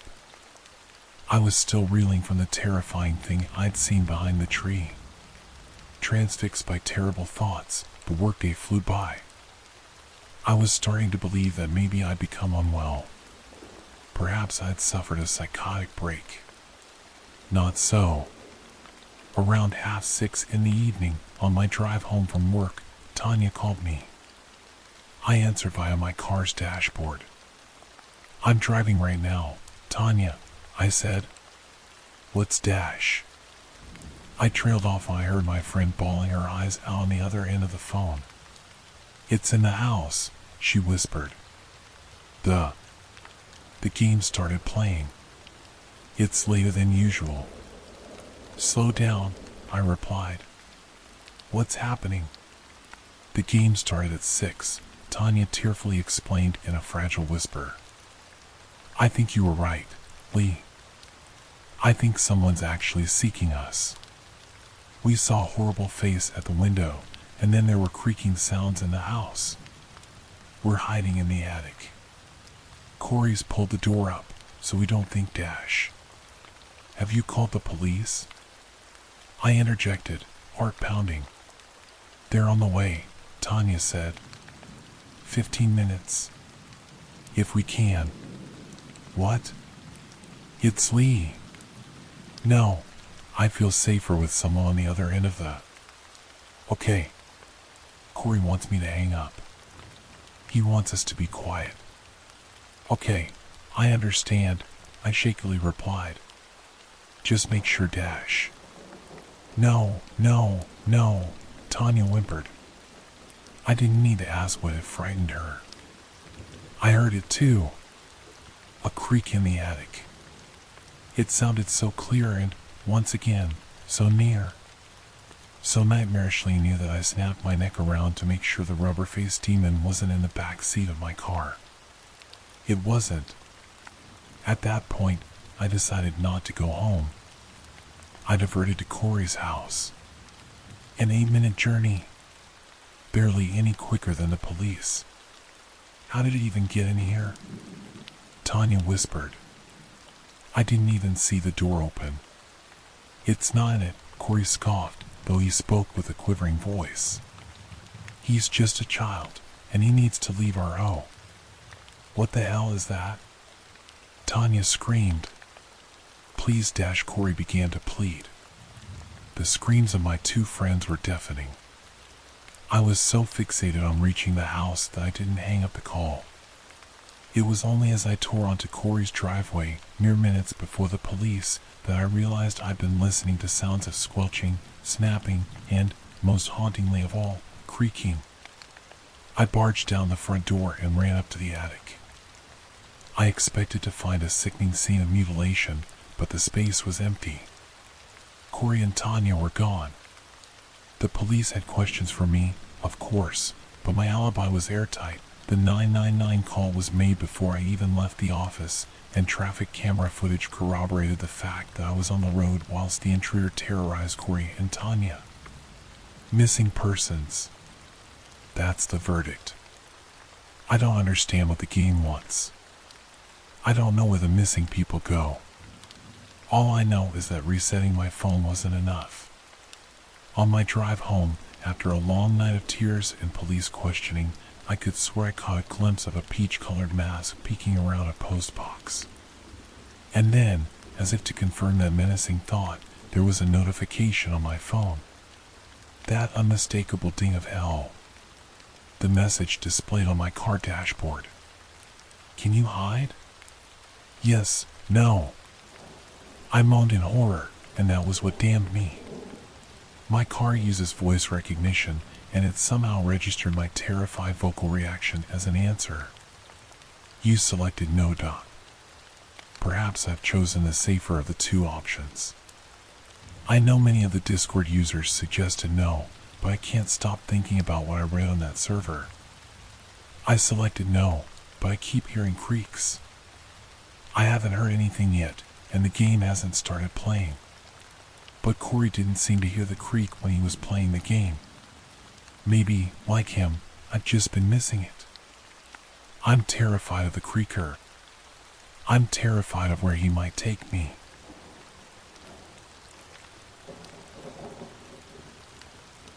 I clicked one of those spam pop-ups as a kid. It took me longer than the other kids to grow out of cartoons. I loved all those childhood classics that were featured on Cartoon Network, Nickelodeon, and such.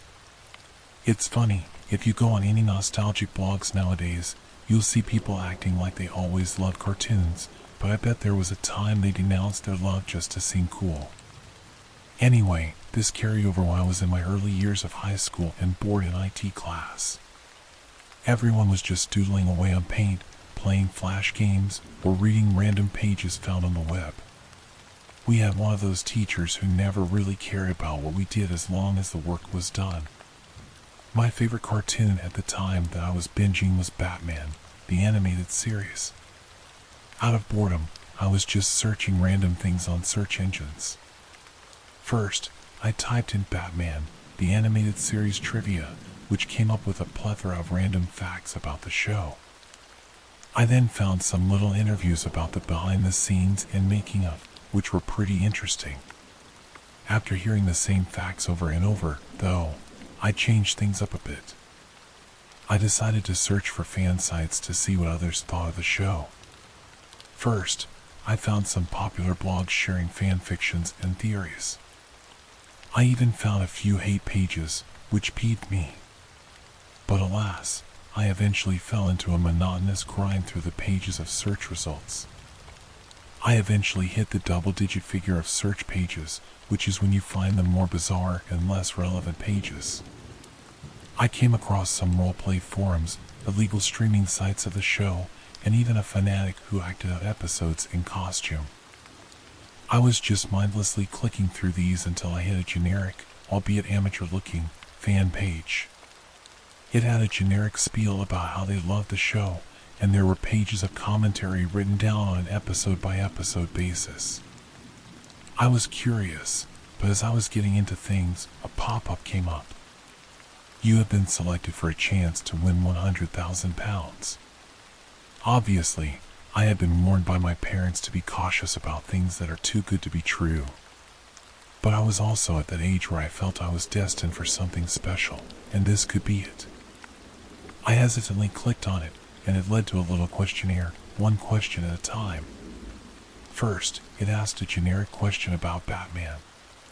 Luckily, I had just been reading all the hidden details of the show and proudly clicked the right answer in the drop-down. Correct, it congratulated me. This gave me a great feeling and a small shot of adrenaline. This could be it. I could be rich in a matter of seconds, was the thought racing in my mind. This all left me on the next question. What is your name? I was hesitant now. I was especially warned to never fill in personal details on the internet. Class was ending soon, and I needed to be fast. If I answered, I could get in trouble, and if I left it, this opportunity would slip me by. In a panic, I looked around my class for inspiration, and my eyes met the people in my class. Then I came up with the genius idea. I could use someone else's name. First, I looked at my best friend. If all this turned out to be legitimate, he would definitely understand and share the wealth with me. However, if he got in trouble, I would feel like I betrayed him. I was scared to ask him as I didn't want him to laugh at me in case this was all fake. Next, I turned to the big kid at the back of the class. Pete was basically the school bully. I thought if things went sour, I wouldn't mind him taking the fall. He'd gotten away with so much in this school that anything bad happening to him would be karmic justice. But then I thought of the potential good and how he wouldn't even think twice about keeping all the money to himself. Time was running out, and I had to act quickly. I could see some people packing away their stationery early to leave for the upcoming lunch break. Then, the perfect idea hit me, Dexter. He was basically the class nerd. His name didn't help him, earning him the most cliché nickname, Point Dexter. He was weak-willed and easily pushed around. A bad quality to have, but if he got the money, I could easily sway him into being on my side and splitting the pool with me. If things went sour, I could easily deny any connection. I didn't really have much of a connection with him, and I wasn't that type of kid, so no one would suspect me. It was the perfect choice. I quickly typed in his name, which led to a box for his address. I had it on hand from his birthday party flyer, which no one showed up to. It would have been social suicide to attend. I pulled the creased flyer from my backpack and hastily filled it in. After that, the pop-up just thanked me and closed. It was anticlimactic, to say the least. It was just in time, though, as everyone was flooding out for lunch, and I didn't want to look suspicious. So, I closed everything down and left. Weeks went by, and seemingly nothing happened. I didn't want to ask Dexter about it, as I didn't want to look foolish for falling for such a thing, and I didn't want him to know I was filling in his details on random sites. He certainly never acted differently during that time, so I figured he hadn't received the money. It was slowly hitting me that I might have been duped. I was watching him at lunch to see if he brought anything with him that might show he secretly received a lump sum of money, but he just pulled out some simple sandwiches and a chocolate bar. One thing I did notice, though, was that he was acting kind of skittish. He would occasionally pop his head up from eating, look around with wide eyes, and then hunch back down to eat some more. I figured he was just watching out for kids who might bully him. He really was a big target for many bullies. A week or two later, things started becoming more noticeable, but not in a good way. His grades started slipping. Now, he was known as Point Dexter for a reason. He was so smart, he usually knew things the teachers didn't. But now, he was noticeably lagging behind. His behavior was becoming more erratic, too. He would sometimes lash out at other kids if they walked too close and caught him off guard. He would start screaming seemingly at random. This started to distress the other kids, myself included, and Dexter had to be sent out regularly to calm down. I started to feel like this was my fault.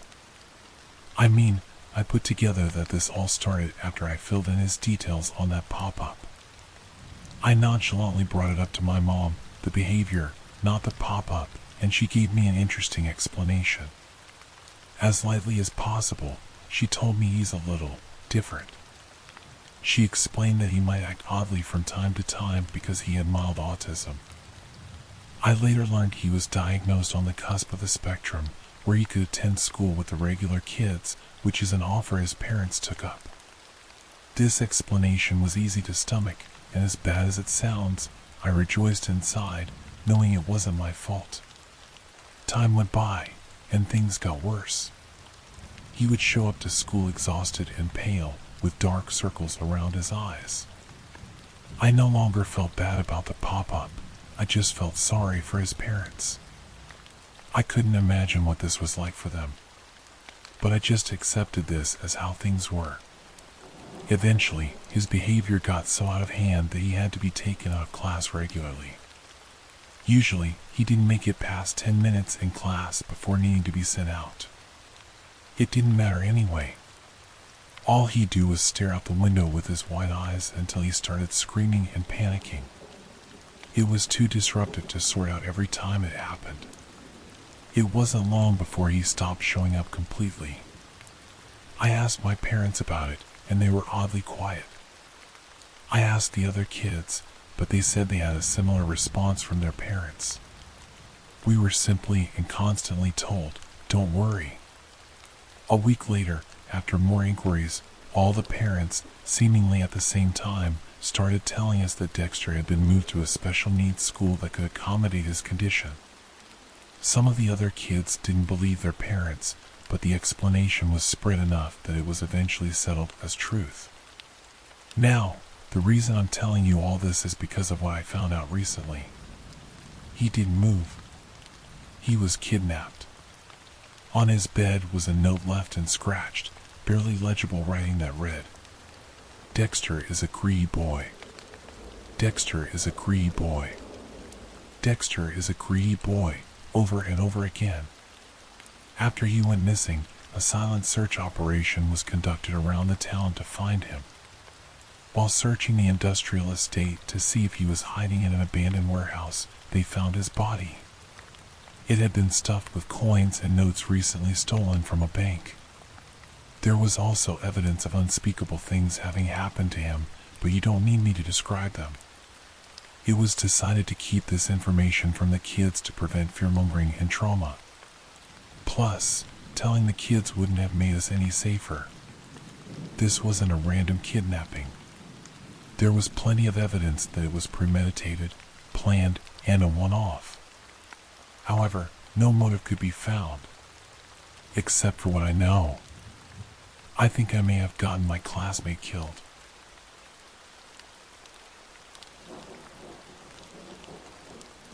Has your husband been standing still? The woman at the door said her husband was inside my home. She was agitated, running her fingers through her unwashed hair. You have the wrong address. It's just me, I said, then lied, and my boyfriend is here. No, please, just listen to me, she said, placing a hand on the doorframe and leaning in toward me. I said I couldn't help her, repeated that she had the wrong address, then shut the door. But I could still hear her. I don't know what he'll do. Let me in, let me find him, she said, her muffled voice sharpening while her palm drummed on the door. He stands still. I froze in the entryway and waited several minutes after it sounded like she had left, in case her ear was pressed to the door. I didn't give much thought to her husband at first. There was something off about her, how she tried to talk so calmly, even though it was obvious she was coiled tight enough to snap. She kept floating on her toes, looking into my apartment behind me. But she didn't seem outcast, or even neglected, really. Her cashmere sweater and tapered pants told a different story. So I searched my apartment with the crowbar I kept under the sheets in the linen closet. No one was in the front rooms, with their windows facing the street. I had been there all day, so it was impossible for anyone to have broken in that way. Then I remembered the old dumbwaiter shaft. It was behind the kitchen door, shut behind a hinged metal slab. To keep noise from bleeding between apartments, it was no longer an open shaft, but a dusty compartment used as a pass-through for cables. I brought along my biggest chef's knife from the drawer across from the refrigerator. The steel panel was painted the same color as the wall and had no handle or latch. Instead, there was a small, jagged hole punched in one side with several drill bit plunges. I dug a screwdriver out of the junk drawer and tried to pry it open with a single jerk so I could step back and hold the blade in my other hand. Instead, it swung open with a painfully slow creak and I dropped the knife, scaring myself even more when it clattered at my feet. Without thinking, I bent down to pick it up. Kneeling on the floor, I imagined a pale hand reaching out into my hair and skull, but when I stood up and looked inside, there was nothing there, just the dark. It was empty. When I left the kitchen and crossed by the front door again, I saw that the woman had shoved a piece of paper in my door like a takeout menu. It was a torn envelope, like something pulled crumpled from the trash, and had written on it the words, "Listen, please." Then I heard her whisper from low down on the door, even below where I had kneeled to pull at the scrap of paper. The first time my husband was around the corner from our French doors, in the hollow where my desk meets the printer cabinet. He must have been there all morning. He was standing straight up, like a sunflower, but I didn't see him until I got up from the desk and bumped my ankle. When I looked up suddenly, he was there, staring at nothing. The second time he was behind an all-glass display case in our entryway, pinched between a pane and the wall just inside the front door. The whispering stopped, and I realized I was barely breathing. I was still kneeling, and my knees were beginning to get sore. "Are you still there?" the whispered voice asked. I didn't answer. He's gotten really skinny and goes through tubes of high SPF sunscreen whenever he is called out to a site, so now he's white as an electric socket. He can suppress his presence and take away your intuitive sense that another person is nearby. He's practicing. He's getting better. He knows where your eyes land and the spaces they slide over. Go away! I screamed before retreating to the farthest corner of my apartment, away from the front door. It took me a while to calm down, with some TV and all the lights on. I didn't pay attention to the show, but told myself that the woman at the door had a mental illness and a persecution complex, and she wanted to pull me into her delusion. I crept to the window and peered into the park across the street from my house. It was small and mostly mown, with a picnic pavilion and a swing set. But right across from me was a shock of forest, rising up, curling and unwanted. The sun was still up, but low enough for this thicket to be dark in its own shadows. I looked for her there, expecting I don't know what, 2 red eyes? I didn't see her, and opened the blinds fully. A few families were playing volleyball down at the farthest end of the park, but it was otherwise empty. Then I caught the blue light off an e-cig. It was her, seated in a shadowed beach chair, with her legs stacked casually in front of her. I could barely see her face, but it looked as if she was staring into my windows. I debated whether to go out to confront her, but when I turned around, I saw her husband. I didn't scream. My throat snapped shut on my breath. Through the kitchen doorway across the room, I could see my dishwasher and him standing next to it, one leg against the fridge. He wasn't standing straight, but bent forward at a right angle, his back aligned with the marble countertop. One arm was held pinned against his thigh, the other down, then the wrist up, with fingers out at odd angles.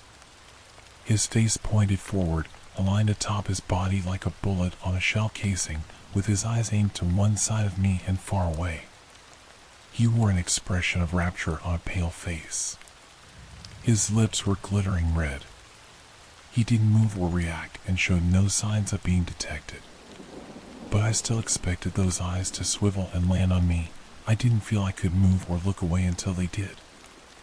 I forced myself to clap, then to wave my arms, but there was no reaction. "You," I said, "sir." I added, "You need to leave."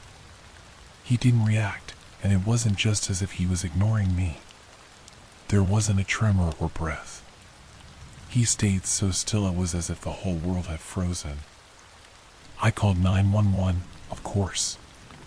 The operator urged me to get out of the house as quickly as possible. I stayed on the line with the operator, but there was nothing left to say.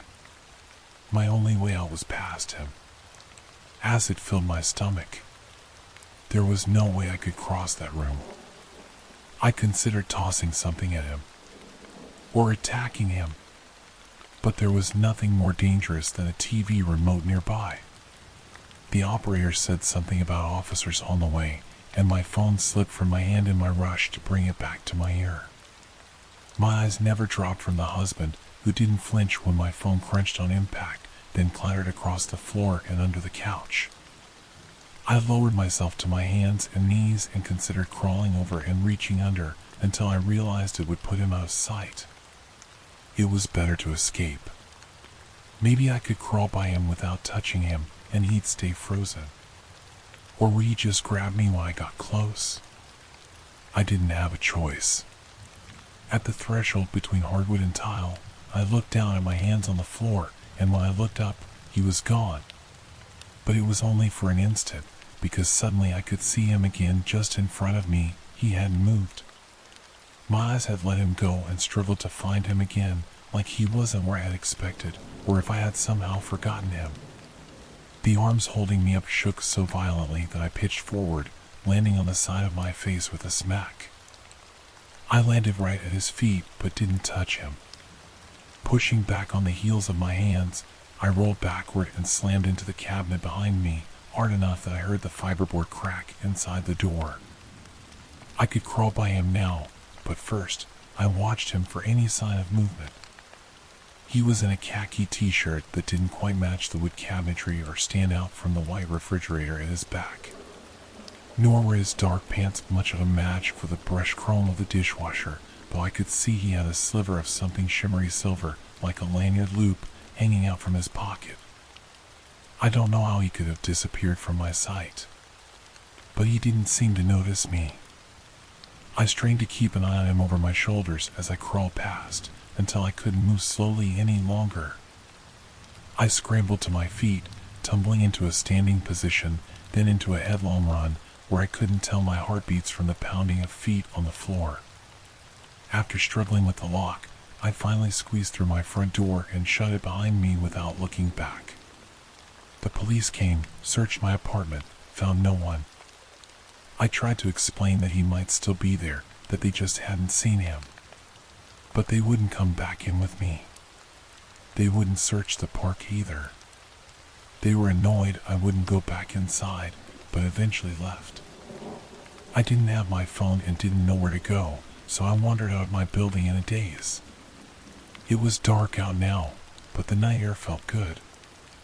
I saw a car double parked, but didn't pay it any attention until the woman pushed open the passenger side door from the driver's seat and waved me over.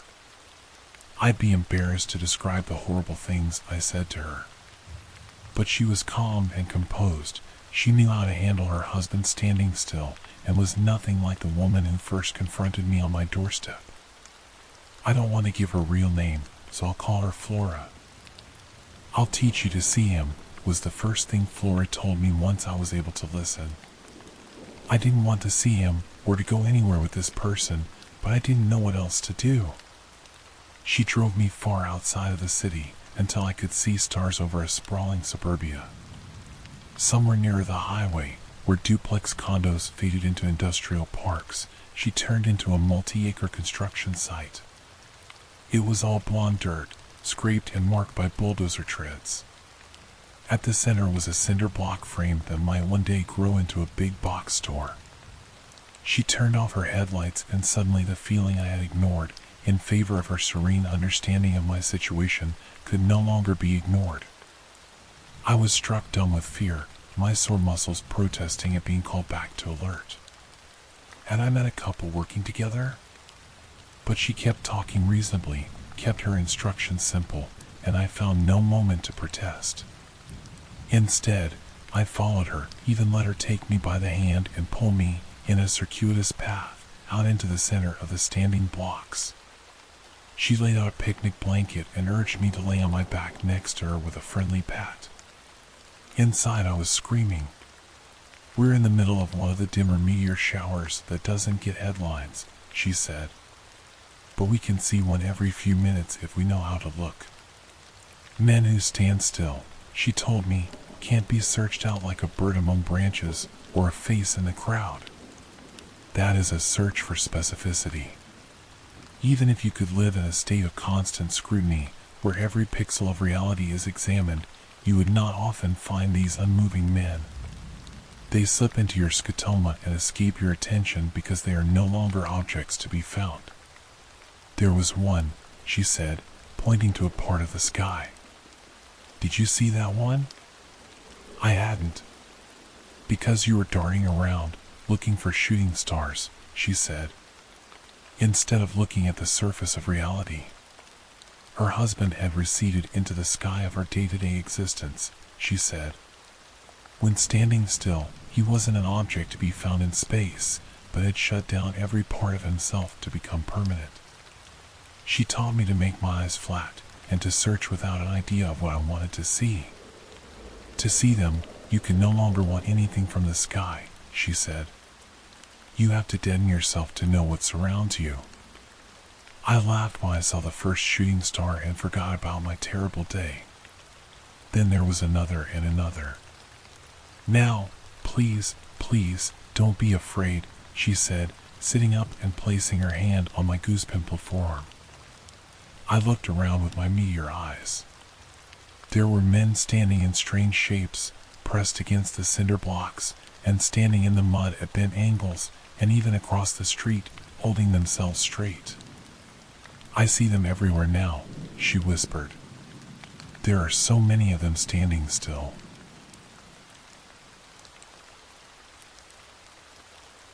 A salesperson just changed my entire view on free will.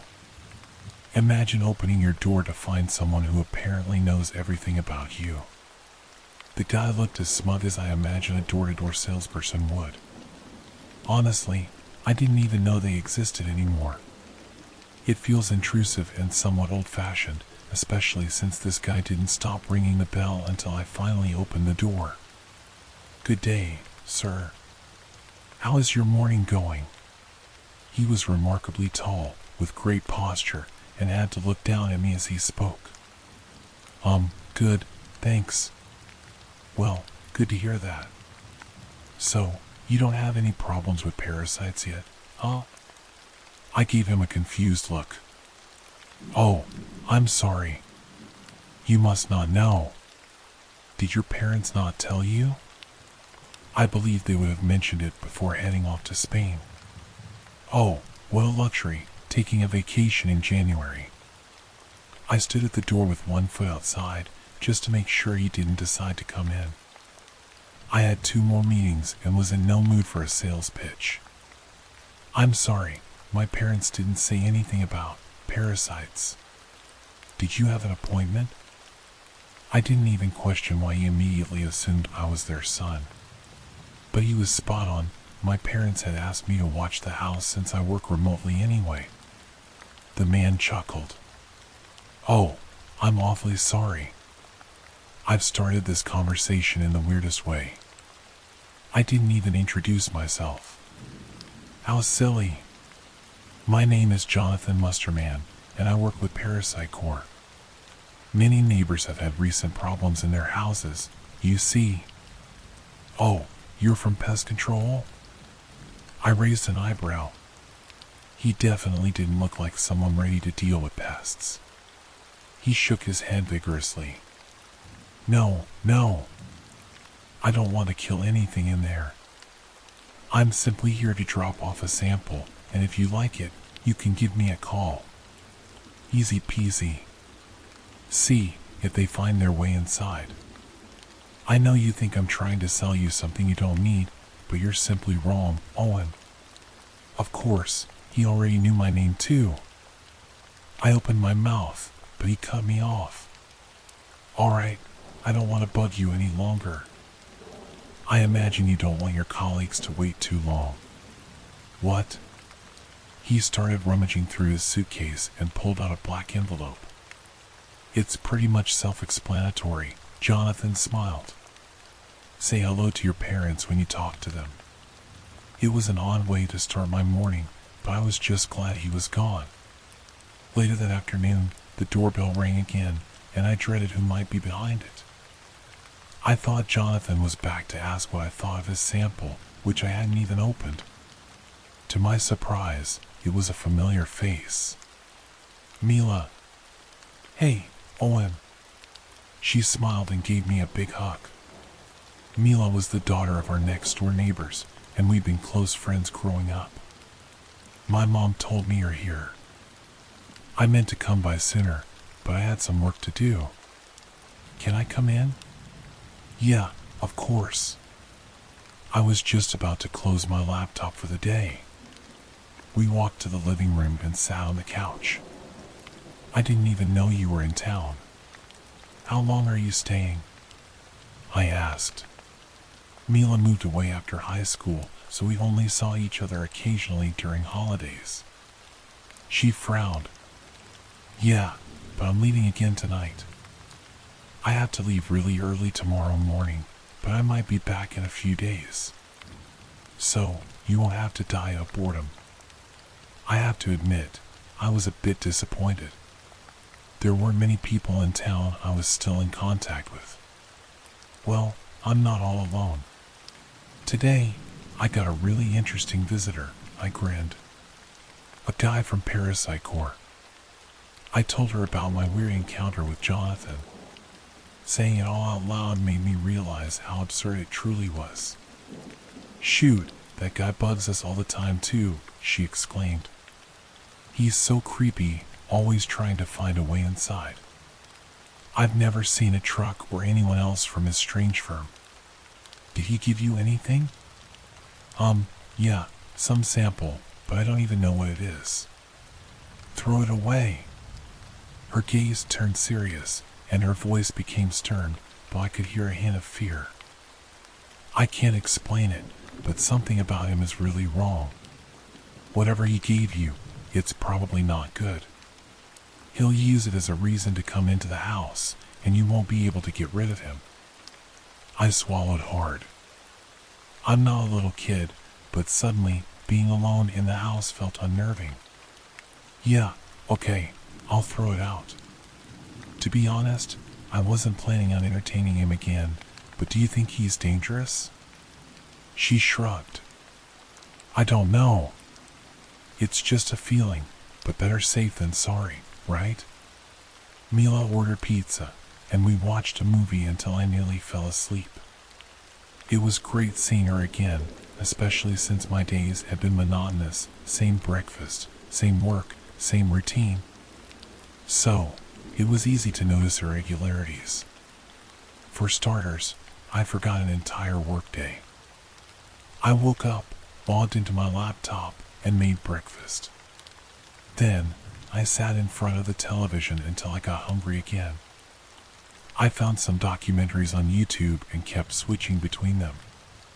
With lunch on my lap, I continued until it got dark. Luckily, no one from my team contacted me because I wouldn't have been able to explain what happened. My brain had gone autopilot, as if it were a lazy Sunday. The weirdest part? I couldn't even say what I'd been watching. That night, freaked out, I turned off my laptop and TV and went for a run to clear my head. Nothing like this had ever happened to me, and I had a strong feeling it was connected to Jonathan. Later, I called my parents to ask about him. Neither of them had ever heard of a Jonathan, and they swore no one like him had ever rung their door. Forgetting work was unfortunate, but not necessarily dangerous, yet. But then other things started happening. One morning, I woke up and noticed that the stove had been on, and the entire kitchen felt like hell, even though I hadn't used the stove in 2 days. I noticed this in the middle of the night when I went to get a glass of water. Completely freaked out, I turned it off, relieved that I hadn't set anything on fire, but still completely out of my mind. I went to the bathroom to splash some water on my face, and that's when I completely lost control. I looked into the mirror at my face, one that somehow didn't feel like it really belonged to me anymore. You know how you don't quite feel like yourself when you stare for long enough? It was almost like that, but a lot worse, because before I could move away from the mirror, the left side of my face started twitching. The corner of my mouth slowly moved up, as if a part of me was trying to smile. I tried to push it back, but then my left index finger pulled the corner of my mouth even higher. I wish I had called someone then. Maybe it was all mental, stress and being alone for too long messing with my mind. Unfortunately, instead of seeking help in those situations, we often hide even more, afraid of the reaction we might get from others. I can't say if that was really my thought process. All I know is that I finally pulled away from the mirror and went to sleep. I should have asked for help. I'm incredibly stubborn, and I truly used to believe that I was in charge of my actions. But slowly, the other thing was taking over. The thing that smiled at me in the mirror. I wanted to believe that it was someone else doing this to me, but then I found all the footage. Generally speaking, I'm suspicious of the way our phones collect data on everything we do, but I remember how handy it can be. Because, as it turns out, the other me had been using my phone. First, I checked my YouTube history. Apparently, all the documentaries I watched were on worms, but I don't remember seeing a single one of them. I knew I needed to go to a therapist or maybe even the hospital. Losing massive chunks of memory like that wasn't normal. But that was before I checked my gallery. There were 2 new videos I don't remember recording. The first one started in the garden. The phone's flash was shining on the ground with 3 holes as big as footballs. We don't need them now, but we'll hide them here until we get hungry, a voice spoke. My voice. Of course, it didn't sound the way I hear it in my head, but I heard recordings of me before. Then my hand came into the frame, throwing small creatures into each hole. Squirrels, I believe. And they definitely looked dead. My stomach started turning at the sight, and my heart started racing. This didn't seem like I was simply sleepwalking. It felt like a different personality had taken over me. With my phone still in hand, I ran to the garden, where I found 3 small heaps of earth.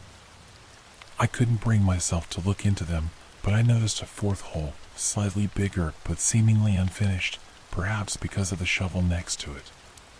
It took a lot of willpower to check the second video. This one was only a few seconds long. I had to rewatch it a few times before I finally understood what I was looking at. It was a recording of a baby sleeping in a crib. Then the camera turned around, and I saw my own face, eyes wide open and a massive grin. It was the child of our neighbors across the street. At least, that's what I think because I've seen them walk around with a stroller. Nothing happened. I would have heard. There would have been police, I whispered to myself, my breath getting faster and faster. With a shaking hand, I started typing the police's number. If I really did these things but couldn't remember, I needed to be locked up before anything happened to that child. But while I was ready to call, I simply couldn't. I'm not sure if it was fear of what would happen or if the other part of me was stopping me. Then my gaze caught something on the ground. A black envelope.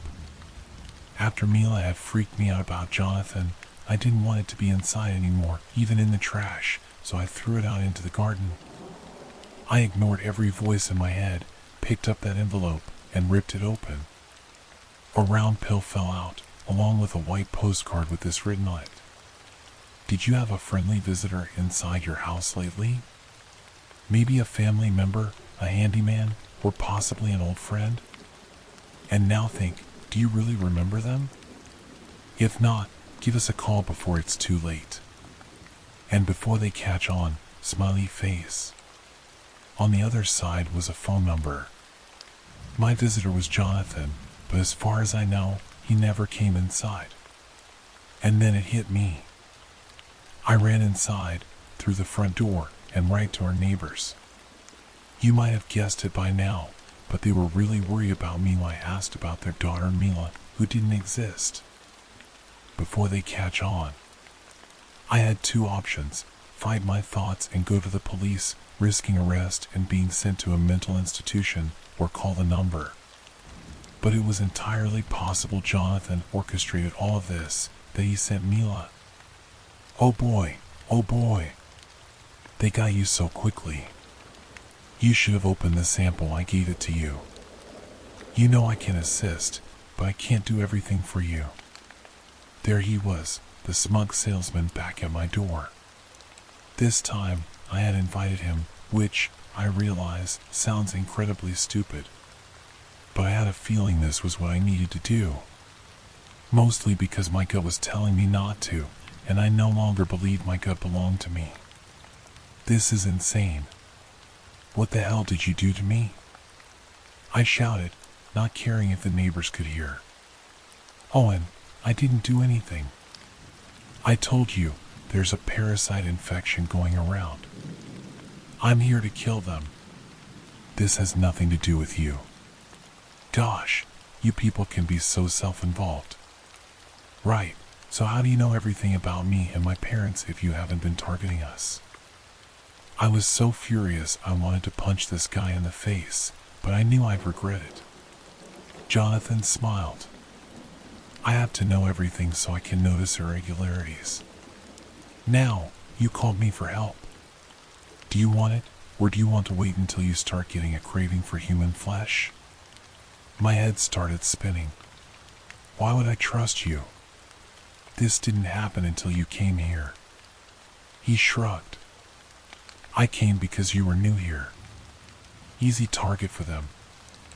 I really am trying my best to be trustworthy. Although, if I'm honest, I don't care about you. I just want the thing out. But you people always think you're in control. You can't even imagine something else taking over. Are you human? He burst out laughing. How odd, nobody has asked before. Human, not human, does it matter? Now, let's not waste any more time. It will gain more power, and I might become your next meal. He took a deep breath. Now, do you have the pill that was in the envelope?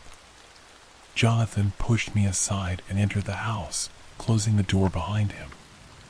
That's when I knew I'd made a huge mistake. I should have gone to the police instead. He grabbed my arms with incredible strength and pulled me toward the kitchen. Holding my right arm with one hand, he pulled a small rope from his pocket with the other. He used it to tie my arm to a cupboard. You're going to regret this, I shouted. I will destroy you. I will tear you apart. My voice was deep and full of hate. Quiet now. This will be over soon. He rummaged through his pocket again and pulled out a pill. You're lucky I always bring extra. Then he grabbed my face and shoved it down my throat. I pulled and pushed, rage consuming me. Finally, I freed myself and pushed Jonathan with all my strength. I was ready to destroy him for what he had done to me. But suddenly, a sharp pain shot through my entire body. It started in my head, a feeling as if it would explode any second, and then move to my stomach. I fell to my knees, gasping for air.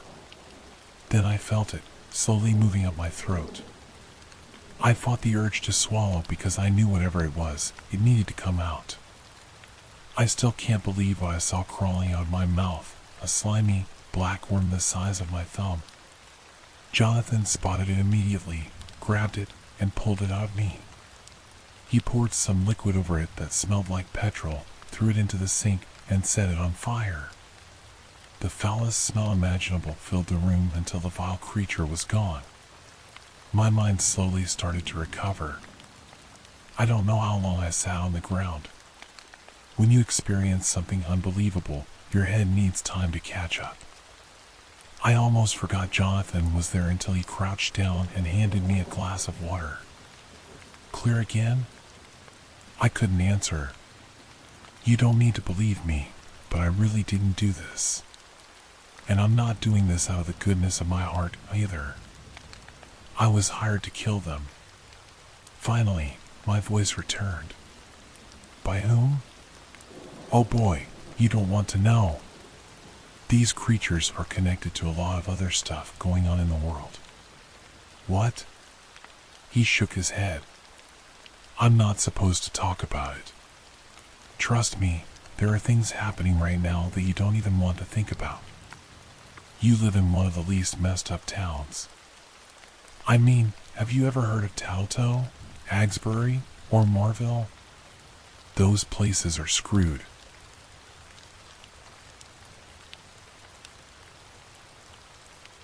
At first, I thought I missed something. Then, with my hand on the door, I got a sinking feeling. This was probably another one of Cassie's stupid superstitions. Why shouldn't I do both? I finally sighed. It's something my grandmother said. She used to say that there are wicked things out there in the dark, searching for a pair of eyes to let them in. There was a long pause. Look, I know it sounds stupid, okay? Just do it for me. It did sound stupid, and I also felt a sudden need to check on my car, which was parked beneath a half-dead sycamore across the street.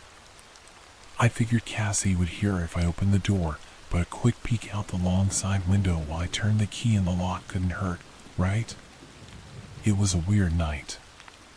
The trees swayed from side to side like they were performing some kind of macabre dance. Below them, plastic bags and newspapers blew by on the uneven sidewalk. The ordinarily comforting glow of the streetlights suddenly looked orangish, flickery, and wrong. But at least no branches had fallen on my car. I smirked, said goodnight to Cassie, and went upstairs to bed.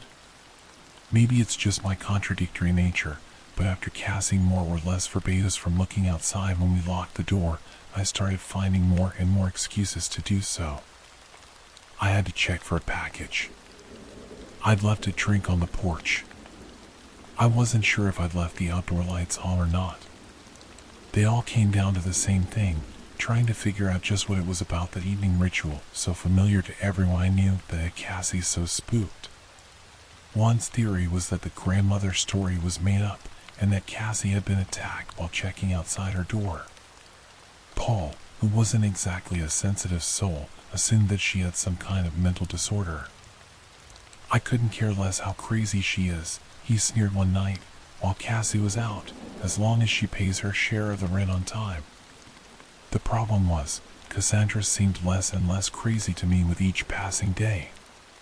When I'd check for deliveries before locking the door, I'd get an awful feeling that someone was watching me from the gloom below the trees across the street. I'd notice it again, the way the street lights would seem to dim and change color, the way their shadows would reach out for me like long, skeletal fingers. The hair on the back of my neck would suddenly stand up, but I was sure that there was no one there. Just uneven sidewalks, dewy grass, dark silent houses, and those somehow malevolent shadows that seemed to tilt the wrong way. It got to the point that I didn't dare look up from the welcome mat when I checked for packages. I was too terrified of who, or what, I might find suddenly standing in front of me. I know I should talk to Cassie about what I was experiencing, but part of me was still convinced that I had freaked myself out over nothing. Another part, the stubborn part, just didn't want to admit that she had been right. As it turned out, Cassie was visiting a friend in another state when the danger began to deepen. Once again, I was alone in the house. I had just turned the key when I heard a loud thump against the door. I reversed the lock, pulled open the handle, and saw a dead bird lying on the welcome mat. What the? I was about to bend down and inspect it, maybe even pick it up, when I saw the figure in the corner of the porch. Even now, I couldn't say for sure whether it was a person, a monster, or just a trick of the light. Whatever it was bulky, dark, and over 6 feet tall. I remember something that could have been leathery wings, or maybe just a black trench coat, scarred, bloated skin, like a drowning victim's, round, hungry, horribly human eyes. I screamed and ran back inside, but no monstrous hand reached through the doorway after me. The neighbor's pit bull barked. A light flashed on in the house across the street, but otherwise, the night was silent. There was no sign of whatever I'd seen out there. I turned the key in the lock with a shaking hand and hauled myself upstairs. I didn't dare to look out the window a second time. I'd barely reached my bedroom when a massive slam sent the front door flying open. Heavy footsteps creaked across the floor down below. A hand bashed into the wall, feeling for something, maybe the light switch. I froze, too scared to breathe, and heard, giggling. Juan and his girlfriend Adriana, under the influence and trying to find their way to his bedroom. He shushed her, warning her that his roommate was asleep, but that only made her giggle harder. I let out a sigh of relief and climbed into bed. The next morning, Juan made breakfast for the 3 of us. My fears felt foolish in the bright morning light, but something was different about Juan. He watched me out of the corner of his eye as I ate, like there was something he wanted to tell me. When Adriana finally scurried off to the bathroom, he leaned over and asked in a low voice if I knew the big guy who'd been standing on our porch the night before. Later, in my bedroom, I noticed a pair of massive, greasy handprints on my window. That night, I did the opposite of what I should have. After sunset, I left the porch light on, obsessively peering through the long, narrow window beside the door each time I passed. Nothing, nothing, and more nothing. A distant rumble of thunder announced the arrival of a late summer storm. Paul was upstairs catching up on chemistry homework. One was taking a shower. As the rain began to fall, I felt very, very alone. I hadn't told the others about what I was going through. I had mentioned something about a suspicious character who I'd seen hanging around the house, but left it at that. The truth was, I would have taken any explanation, a stalker, a prank, or even that I was going crazy, rather than believe that any of it was really happening. I checked out the narrow doorside window yet again. It was hard to see in the dark and rain. Wait. Dark? Rain? What about the porch light? A huge, horrible eye blinked back at me. The face it belonged to was large enough to take up the entire window, blocking out the light. I fell backward with a shriek. Running footsteps. One, naked except for a towel wrapped around his waist. Paul, pale and irritated that I'd broken his concentration. I stammered something about some guy on the porch. But of course, there was no one there when one opened the door, one fist around his tiny towel, the other up in the air like he was ready to fight the devil with it. Just my luck to move in with a bunch of nutcases, Paul muttered under his breath and stomped back to his room. One shot me a worried look, then closed the door and locked it. Still shaking, I went back to my room and sat in the dark, my fist white knuckle tight around the baseball bat that was the closest thing to a weapon that I owned. I thought seriously about trying to buy a gun, but background checks in my state take at least 48 hours, and I wasn't sure that I had that long. And what about Cassie? I should have thought of it before. She was the one who had mentioned the weird superstition in the first place. Maybe she would have some idea of what was going on. I pulled out my phone and gave her a call, then another. She didn't pick up. I wasn't surprised. She was probably enjoying a night out with the friends she was visiting. Outside, the rain fell harder, crashing in torrents against our rental's tin roof. In other circumstances, it might have been a soothing sound, but not being able to hear what was going on in the rest of the house was making me nervous. With my hands still wrapped around my baseball bat, I lay down on my bed and waited for what would come next. The buzz of my phone jarred me from sleep so roughly that I nearly hit myself in the face with my own makeshift weapon. Cassie. I picked up right away. Hey. You called? Rumbling voices, announcements over an intercom. She was in public transport somewhere, and her voice sounded like it was echoing down a tunnel. I don't think she understood my incoherent explanation of the strange events around her house, but she could hear the fear in my voice. For a long moment, I heard nothing but background noise. I'm sorry, Cassie said, like a doctor giving a terminal diagnosis. If it's gotten that far, then it's already too late. Downstairs, the doorbell rang. I double-checked my phone screen. It was after 3 a.m. No one should have been visiting that late, and yet. Sounds of movement. One. He was actually going to answer it. I gotta go, I told Cassie. But it was already too late. Adriana? One muttered downstairs. What are you doing here?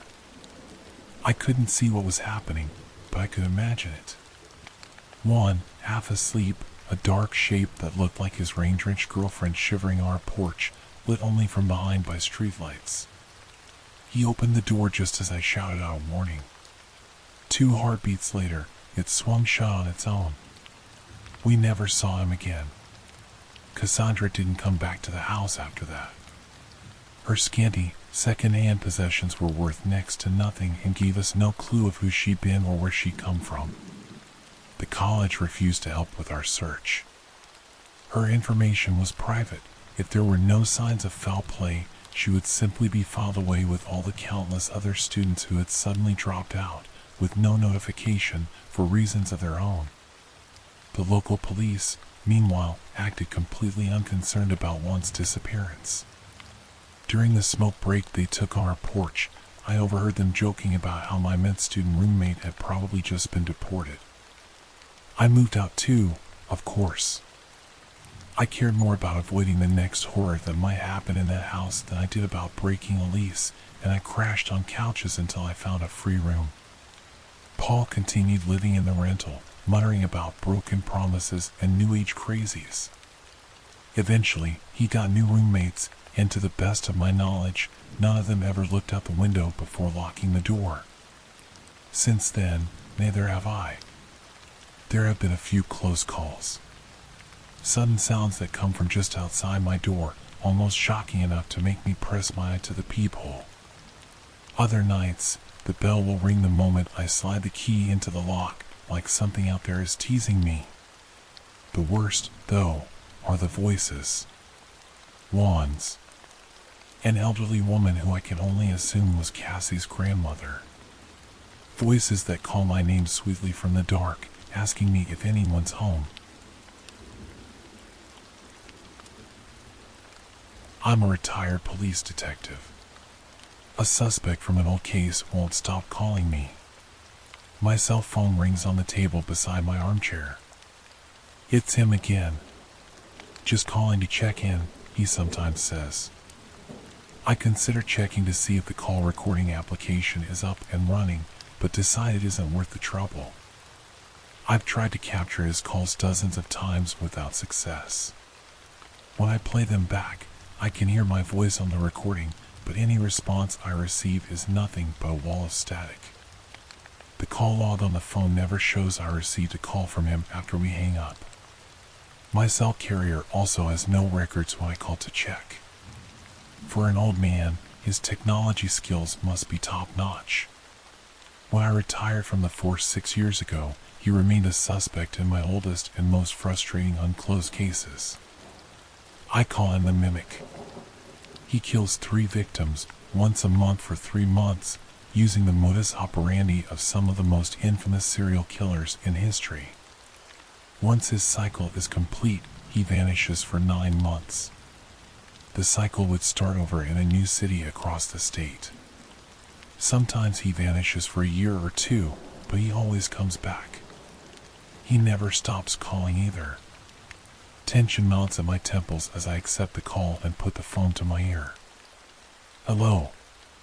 Merry Christmas, Detective Coates, says the calm voice on the other end of the line.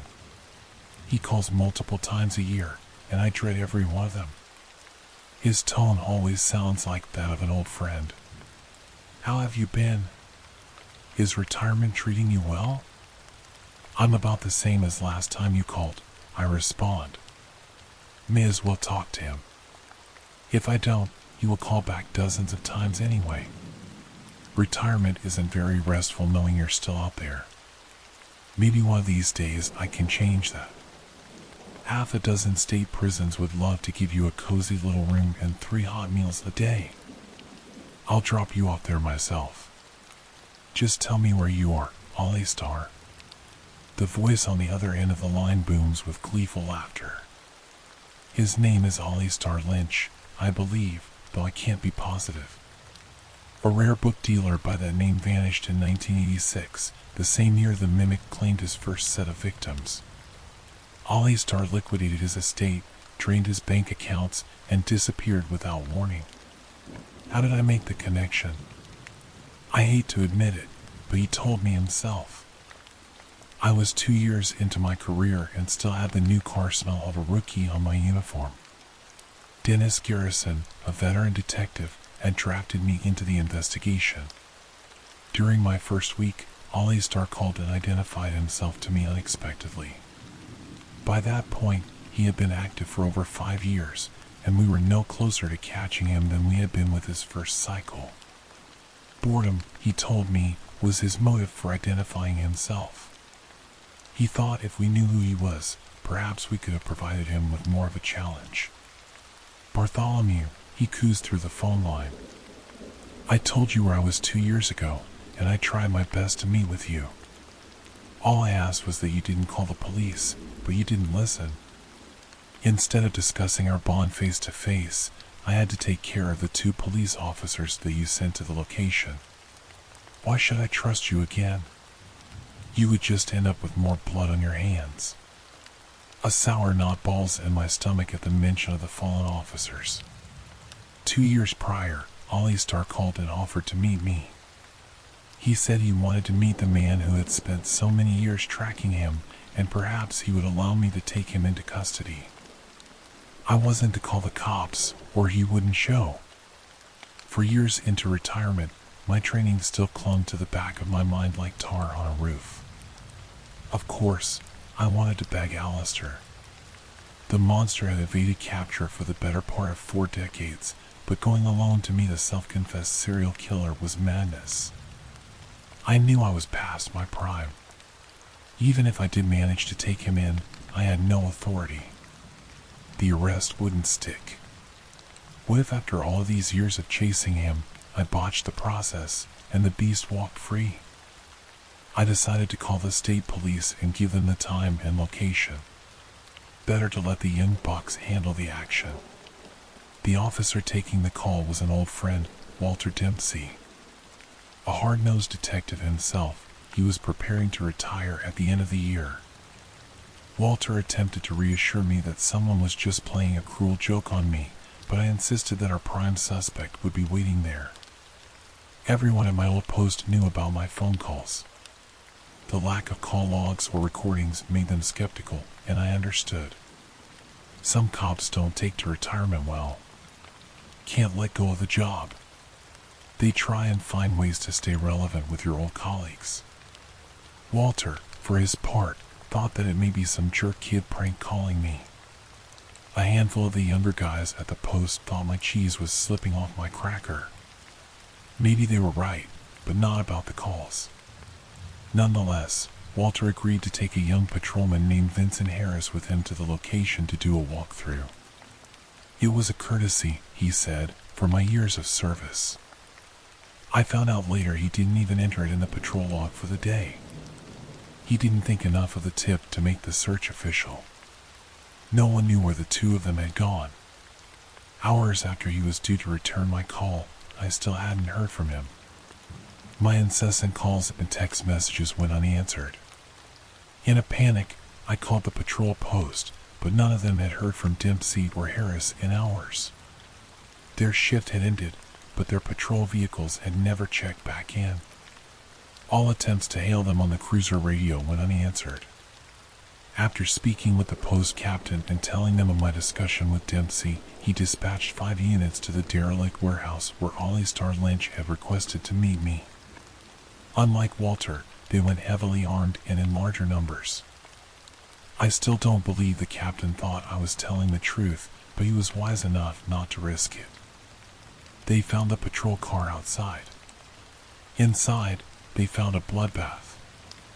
Both men were found kneeling in the center of a filthy room, shot execution style in the back of their heads. They had been disemboweled post-mortem. Their blood pooled around them in a horrifying crimson disk. A message had been haphazardly traced on the floor from the vile runoff. Bark coats, I just wanted to talk. Now, look what you made me do. Shame, shame, old man. I told myself that day I would meet him alone if the opportunity arose again. Doing things by the book resulted in the death of 2 brave men. Just doing a retired detective a favor. A little bit of post-in of watch comfort, they probably thought. This was the first conversation since their deaths that he had even responded to the idea of meeting.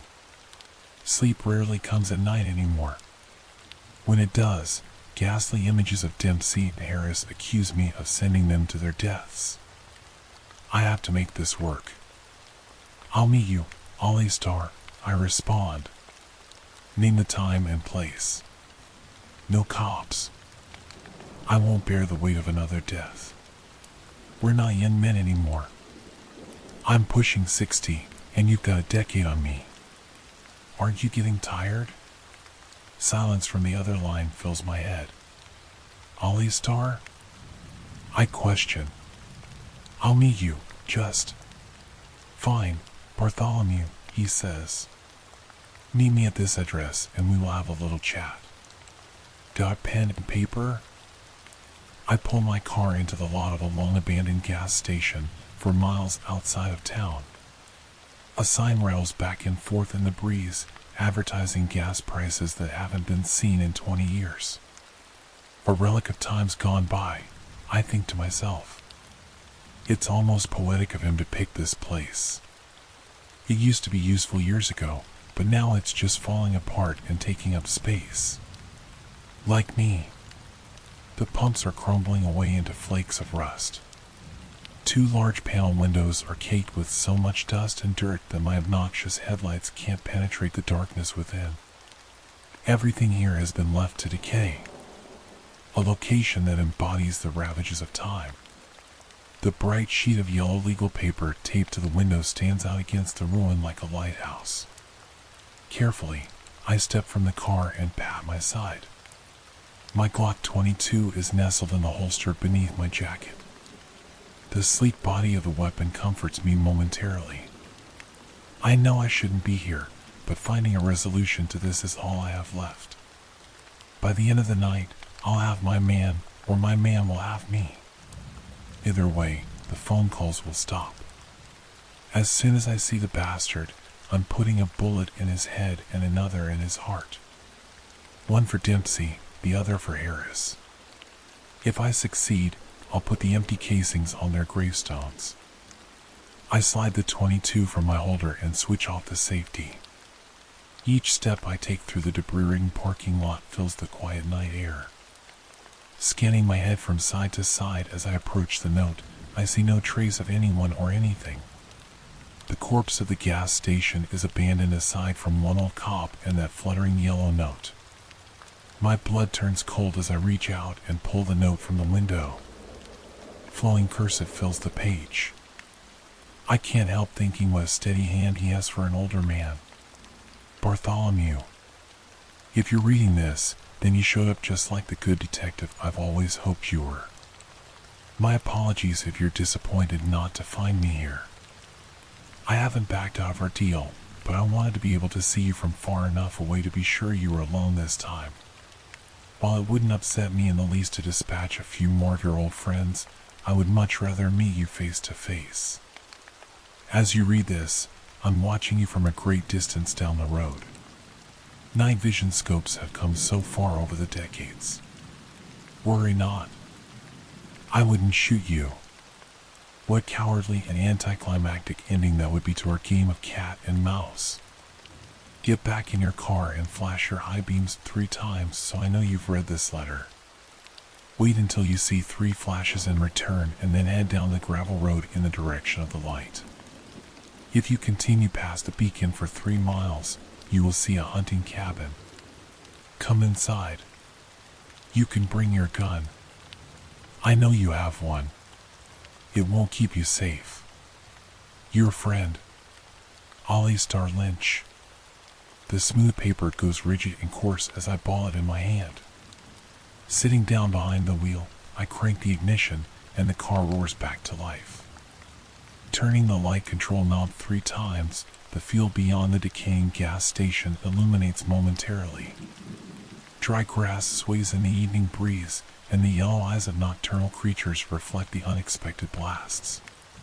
Then nothing. Darkness swallows my world again. Dull neon dash lights glow weakly against the evening inside the cab of the car.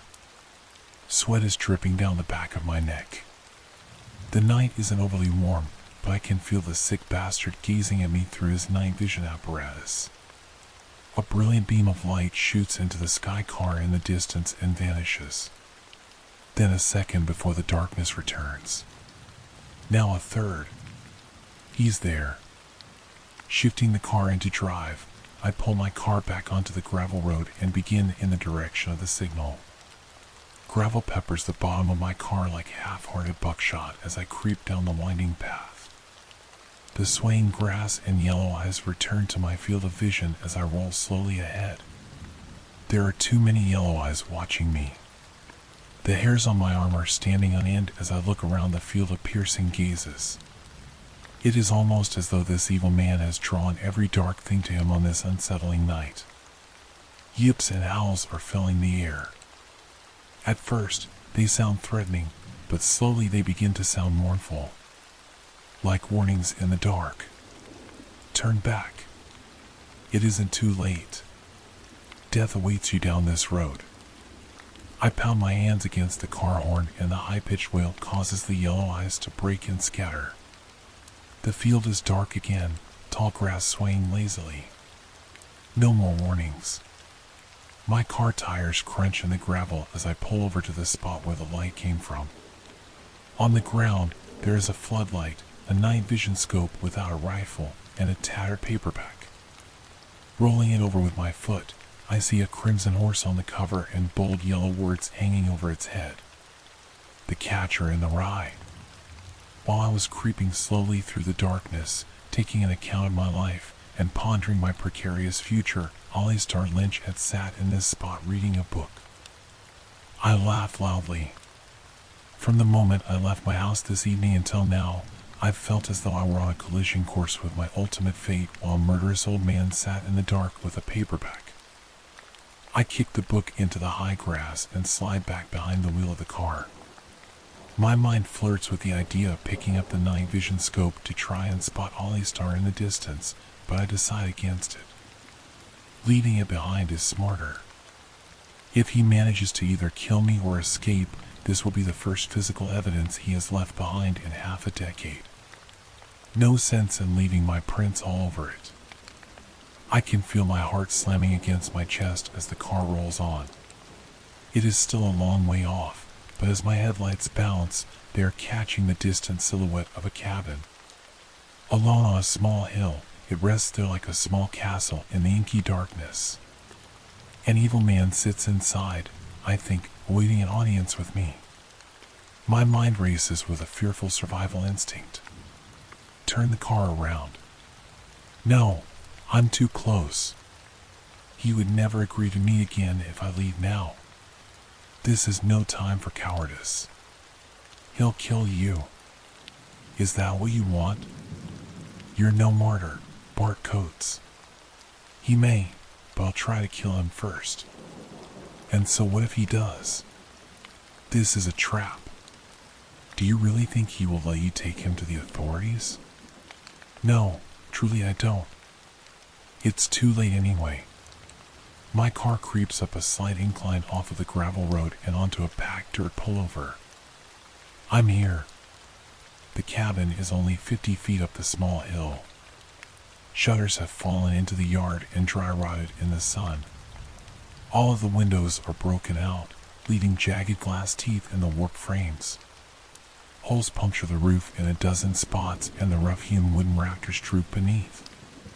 The front door is closed. Through one of the broken windows, I see a silhouette. Cutting the ignition, I step out of the car. Dry autumn air fills my nostrils mixed with the scent of old lumber from the cabin.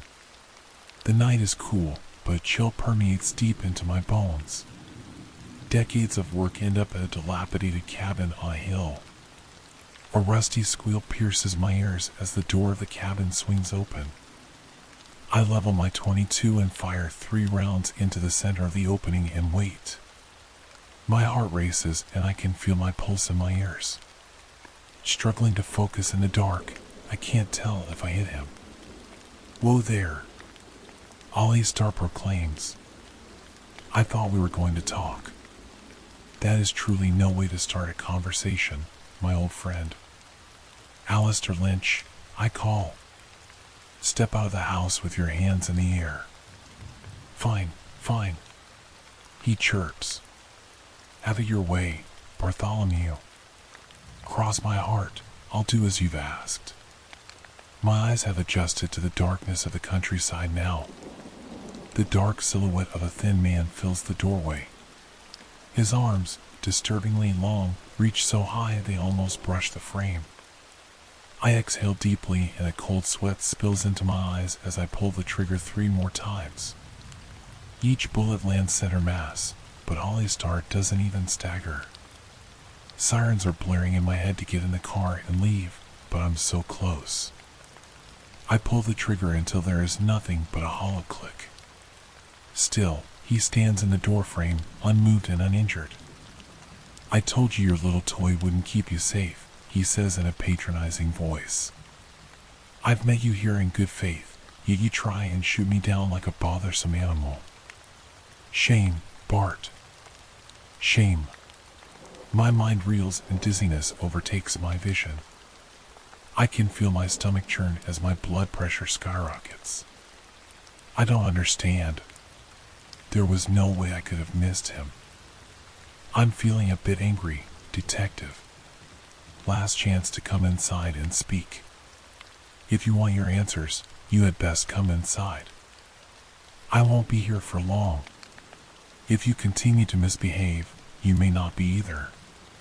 The figure vanishes into the darkness of the house. I fumble the keys from my pocket and begin to back toward my car. Fumbling for the door handle, I prepare to get in the car to speed away. I thought it was too late to turn back. This wasn't what I expected. I can't hurt him. Inside, he demands. Now. My legs feel as though they have lost their own agency as I lurch forward and up the hill. I struggle to turn around, but my knees bend against my will, and I ascend the stairs. The planks of the old wooden porch sag under my weight, and I try to increase my speed before I fall through, but I continue on at the same even pace. My body continues to carry me toward a threadbare couch opposite an old armchair. Ollie Star is already settled in the chair as my body guides itself to the couch and my body guides itself gently to the cushions. It is too dark to see, but particles of dust fly into my nose and the smell of mildew overwhelms me. I try to lift my arms and legs, but they sit heavily on the couch.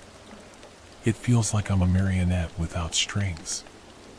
Whatever force he is using over me, I cannot fight it. Here we are, Bartholomew, he says. How old you've gotten. It's been ages since I've seen you. We've never met, I say, calmly as possible. My mind is in full panic, but I'm doing my best not to show it. I've seen your picture 100 times in the case file. I would have seen you. Ollie Star laughs. You've seen pictures of Ollie Star, he purrs as he says the name. I left that vessel long ago, detective. You've never seen me. I hear the dry crack of snapping fingers. A soft, yellow glow blooms on a table between us. The wick of a fat tallow candle ignites. Alistair's silhouette comes into sharper focus. Other candles around the room begin springing to life. The room is alive with dancing flickers of light. In front of me, I can see the thing I've been tracking for so many years. My stomach drops. If there was an ounce of moisture in me, I would piss my pants. I'm still frozen in place by some compelling force, or I would run in terror. The outline of a man fills the chair in front of me, but it is featureless. A complete absence of color or texture.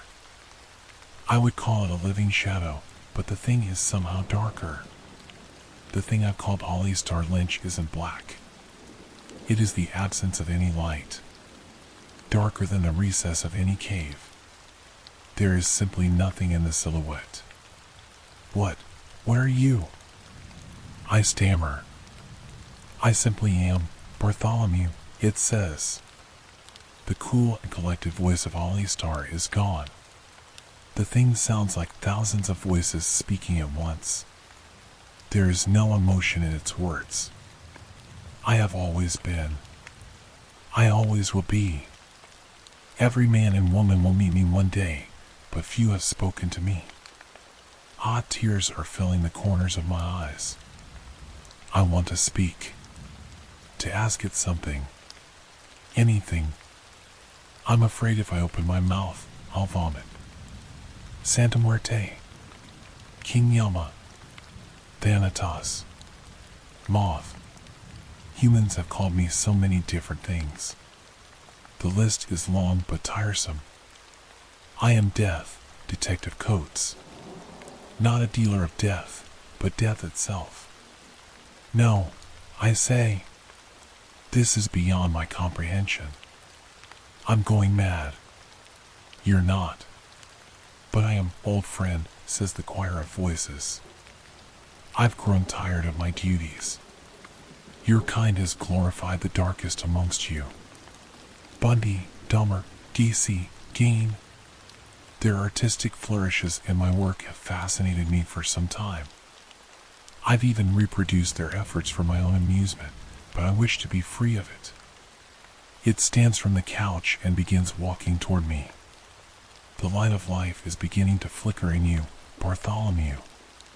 Your days are few. Its hand stretches toward me and extends a finger.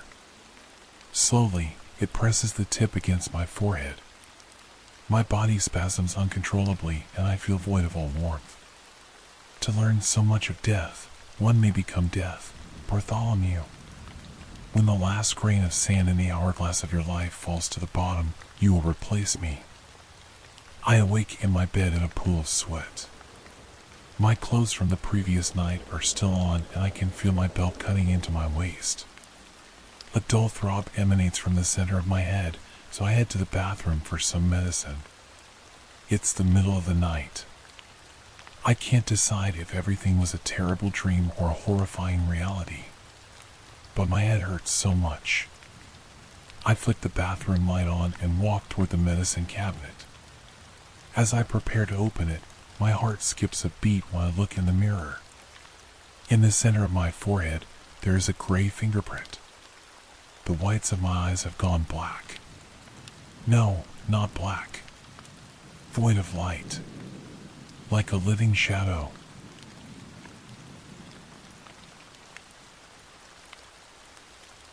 I caught my husband cheating on me. I'd just come home from a long day at work. I was ready to relax and spend time with my husband. As I walked in though, I immediately heard it. He had some other woman in the house. I couldn't believe it. How could he do this to me? And while our daughter was sleeping in her room? They weren't even trying to be quiet about it. I just stood there outside our bedroom door. I didn't even know what to say. Eventually, they stopped, and I heard the woman say she would take a shower. When I heard the bathroom door open and close, I figured it was my chance to confront him. I immediately burst into the room. My husband was just sitting there on the bed. His face turned pale when he saw me. I started screaming at him. I asked him how he could do this to me. How he could do this to his daughter, who was sleeping just rooms away. He sat there blankly staring at me. That made me even angrier. He wouldn't even explain to me how he thought this was okay.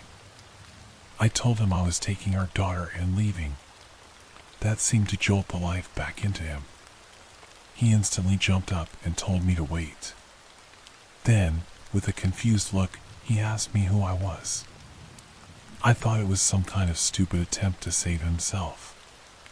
I told him I didn't have time for his nonsense and that I was leaving. He then asked me again who I was. At this point, I played into it. If he wanted to act like a fool, I would treat him like one. I very angrily reminded him that I had only been his wife for the last 15 years. He continued to act like he was confused. At this point, I was infuriated with him. I told him I was taking our daughter and for him not to call me because I didn't want to hear it.